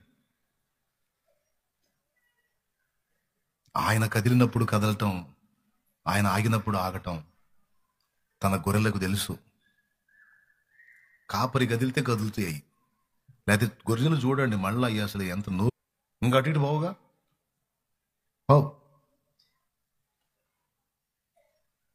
మళ్ళా కదులుతాడు ముందుకి. హైవేల మీద పోయేటప్పుడు, అక్కడ రోడ్ల మీద పోయేటప్పుడు గొర్రెలు కనపడతాయిగా, చూడండి, చూసి నేర్చుకోండి, సిగ్గు తెచ్చుకోండి. నేను తెచ్చుకున్నా, మీరు కూడా తెచ్చుకోండి. దారిచ్చి గొర్రెలు మొత్తాన్ని రోడ్డు మీద నడుస్తుంటాయి కదా, మన కారు బైక్ వెళ్తూ ఉంటుంది అనుకో, అతను ఆగుతాడు అక్కడ ఆగి మొత్తాన్ని పక్కకు దోలుతాడు, అని పక్కకు దోలుతాడు. ఆయన సప్పుడు చేసి ఆయన గదలమన్నదా గదలవు, మొత్తం నిలబడతాయి, దారిస్తాయి. ఆ బళ్ళన్నీ పోయిన తర్వాత అన్నిటికి ముందుకు పోయి దా అంటాడు. ఇక మొత్తం కదులుతాయి. ఎప్పుడు మనం ఏ కాడికి రోడ్డు మీద పోయే పనే కన్నా గొర్రెలకి వెళ్ళి చూసేది ఉందా, అసలు ఎట్ట చేస్తున్నాడు ఏమైనా కనిపెట్టేది ఉందా? తన కాపరి స్వరమును ఎరుగును, కాపరి సమయమును కూడా గొర్రెలు ఎరుగును. ఎప్పుడు ఎటు తోలాలో ఆయనకు తెలుసు, ఆయన తోలుతాడు, మనం వెళ్దాం అన్నట్టుగా గొర్రెలన్నీ కాపరి వైపే చూస్తూ ఉంటాయి. అర్థమైందా? కాపరి సమయాన్ని గుర్తుపడతాయి గొర్రెలకున్న బుద్ధి మనకు లేదు.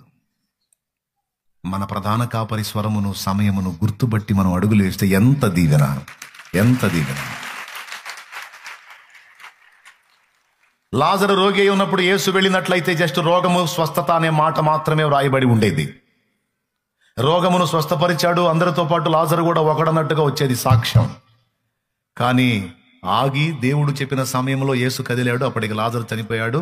చనిపోయిన వాణ్ణి 4 రోజులు అయిన తర్వాత తిరిగి లేపి గొప్ప మహిమ పొందాడు.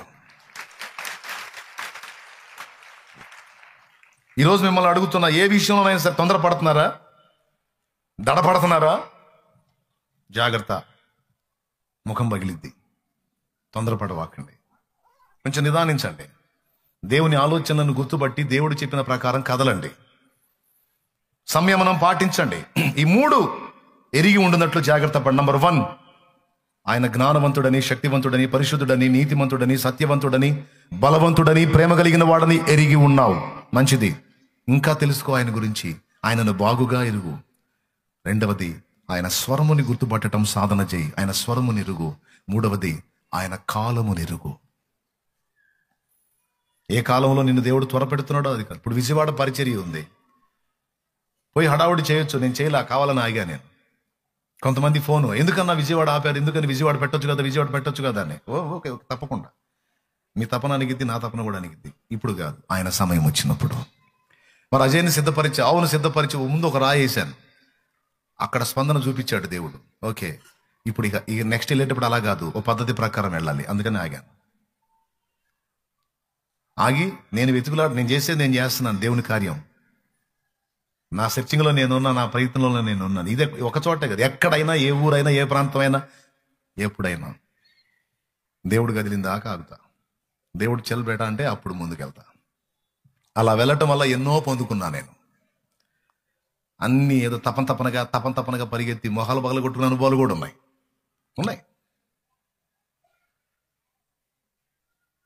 నేను అనుభవాలు పొందిన తర్వాత ఇంకా అటు పరిగెత్త తెలుసుకోవాలా.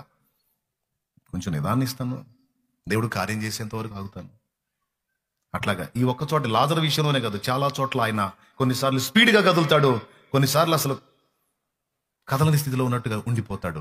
కానీ ఎప్పుడు కదులుతాడో అప్పుడే క్షేమం. దయ్యాలన్నీ గంతులేస్తున్నా సరే చక్క పని చేసుకుంటా ఉన్నాడు. ఎంత సమయం వచ్చింది, బజార్లు తిప్పించి బాదాడు. ఒకటి లాజరు విషయంలో. 2, మూడవది కానా అనే ఊర్లో పెండ్లి విందు జరుగుతున్నప్పుడు యేసు తల్లి అయిన మరియ ఆయన దగ్గరకు వచ్చి, బాబు వాళ్ళకి ద్రాక్షరసం అయిపోయిందంట, నువ్వేమైనా చేయగలవా అని ఆయన అడిగినప్పుడు ఆయన ఏమన్నాడు? అమ్మా, నాతో నీకేం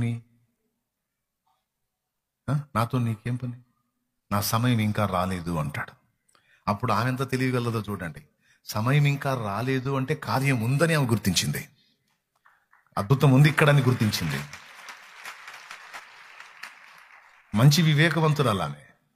ఆయన గుర్తించి పనివారిలో ఇద్దరిని పిలిచి, ఆయన మీతో చెప్పునది చేయుడి అంది.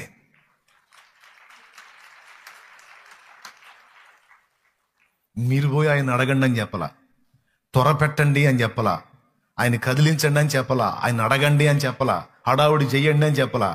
నోరు మూసుకొని చూస్తూ ఉండండి, ఆయన చెబుతాడు, ఆయన చెప్పింది చెయ్యండి అని. ఎందుకంటే పనులు అందరినీ చూసుకుంటూ ఉంటారు కదా. ఇద్దరిని కేంద్రీకరించింది ఆయన వైపు. మీరు ఆయనకి వెళ్ళే కనిపెట్టండి, ఆయన చెప్పింది చేయండి. వాళ్ళిద్దరు ఆయనకి వెళ్ళే చూస్తాం మొదలు పెట్టారు.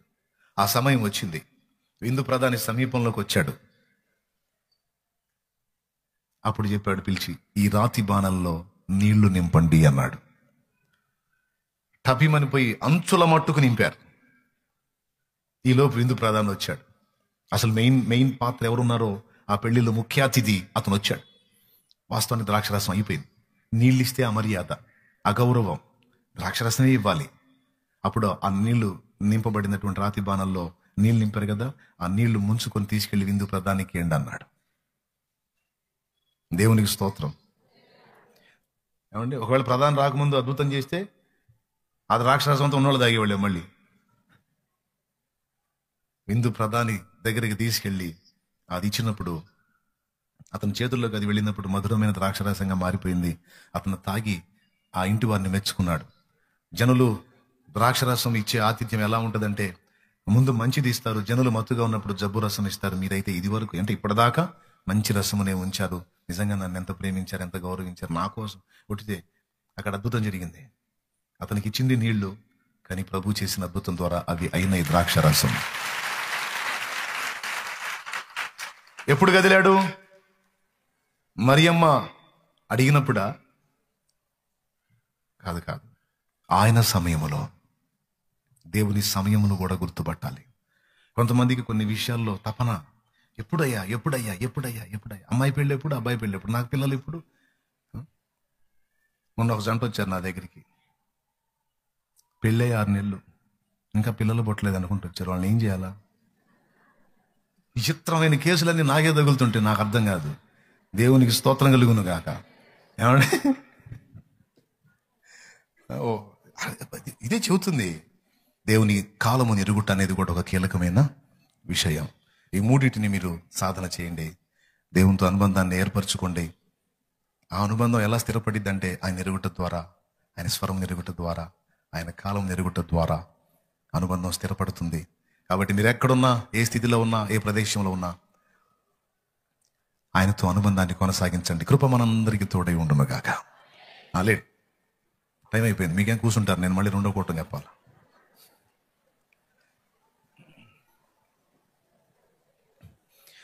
కాలమెల్ల గడిచిపోయే చాలు నింక లోక బ్రతుకు కొలుపు కలిగే నీదు జాలి గొలుపు పిలుపు వినగా ప్రేమ సాగరా. ప్రార్థన చేద్దామా? బలురక్కసి చెట్లలో వల్లి పద్మము కనబడినట్లు స్త్రీలలో నీవు కనపడాలి నా ప్రభువుకి. బలురక్కసి చెట్లలో వల్లి పద్మము కనబడినట్లు పురుషులలో నీవు కనబడాలి నా ప్రభువుకి. నువ్వు ఎలాంటి వ్యక్తుల మధ్యలో, ఎలాంటి స్థలములో, ఎలాంటి అన్యుల మధ్యలో, ఎలాంటి ప్రదేశంలో ఉన్నా నీ ప్రభావం వాళ్ళ మీద పడాలే గాని వాళ్ళ ప్రభావం నీ మీద పడకుండా నువ్వు జాగ్రత్త పడు. అంతేకాదు దేవుడెంత బలవంతుడో ఎరిగి ఉండు, దేవుడెంత శక్తివంతుడో ఎరిగి ఉండు. అంతేకాదు దేవుని స్వరము నీతో ఏం మాట్లాడుతుందో దాన్ని గుర్తుపట్టి అడుగులు వేయి. అంతేకాదు దేవుని కాలం వచ్చేంత వరకు ఓపికతో ఎదురు చూడటం నేర్చుకో. తొందరపడి అడుగులేసి దెబ్బ తినొద్దు, మోసపోవద్దు. ఓపికతో దేవుడు కార్యం చేసేంత వరకు ఓపికతో ఎదురు చూడు. నువ్వు అడిగిన దానికంటే, ఊహించిన దానికంటే అత్యధికమైనటువంటి కార్యాలు పొందుతావు, అత్యధికమైన కార్యాలు స్వతంత్రించుకుంటావు దేవుడు చెప్పిన కాలంలో నువ్వు అడుగులేస్తే. ఆమేన్. ప్రార్థన. అందరి తలలోంచి కళ్ళు మూయండి, ప్రార్థన చేసుకుందాం.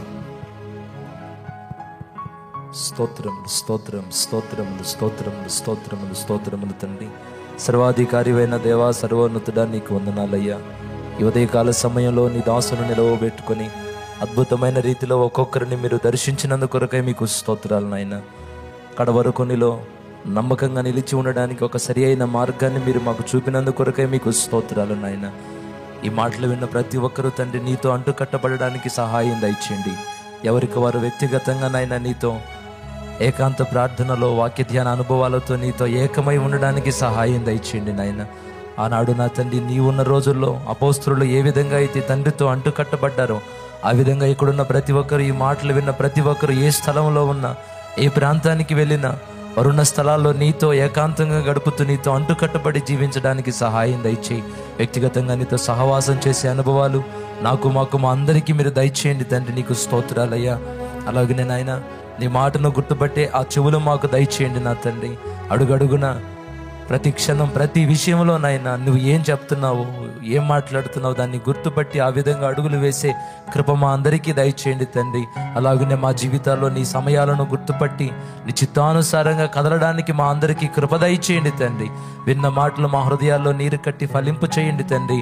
నా దేవ, ఎవరు కూడా పాపంలో చిక్కుపడకూడదు, లోకంలో చిక్కుపడకూడదు, రక్షణను కోల్పోకూడదు నాయన. ఇక్కడున్న ప్రతి ఒక్కరు రాకడలో యేసు నామములో ఎత్తబడుదురుగాక. ప్రతి సమస్యలో, శోధనలో, ప్రతికూల పరిస్థితులు ఎన్ని ఎదురైనప్పటికీ అలనాటి భక్తులు ఏ విధంగా చెదిరిపోయిన స్థితిలో కూడా దేవా నీతో అంటుకట్టబడి నీ సన్నిధికి చేరారు. ప్రతి ఒక్కరు కూడా రాకడలో ఎత్తబడేటట్లుగా సిద్ధపడడానికి సహాయం దయచేయి. ప్రతి ఒక్కరిని పేరు పేరున దీవించండి తండ్రి. ఇంతవరకు వాక్యం అందించిన మీ దాసులను ఏడంతల ఆత్మతో నింపండి అయ్యా. నూతన అభిషేకం, ఆరోగ్యం దయచేయండి తండ్రి. ఇక్కడున్న ప్రతి ఒక్కరిని దీవించండి. ప్రతి బలహీనత, ప్రతి వ్యాధి, శోధన యేసు నామములో తొలగిపోవునుగాక.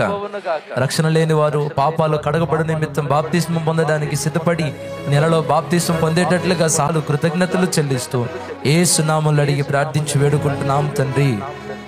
ఆమేన్. మన తండ్రి అయిన దేవుని ప్రేమ, ఆయన ప్రియ కుమారుడును లోకరక్షకుడునైన యేసుక్రీస్తు వారి దివ్యమైన కృప, పరిశుద్ధాత్మ దేవుని యొక్క అన్యోన్యత సహాయ సహవాస సమాధానములు సమకూడిన మనకు సకల పరిశుద్ధులకు సార్వత్రిక సంఘం అంతటికి సదాకాలము తోడై ఉండి నిత్యంతములో చేరి పర్యంతము నడిపించును గాక. యేసు రక్తమే జయం, ప్రభు యేసు రక్తమే జయం. యేసు నామమునకు సంపూర్ణ విజయం కలుగును గాక. హల్లెలూయా, హల్లెలూయా. అందరం చెప్దాం హల్లెలూయా.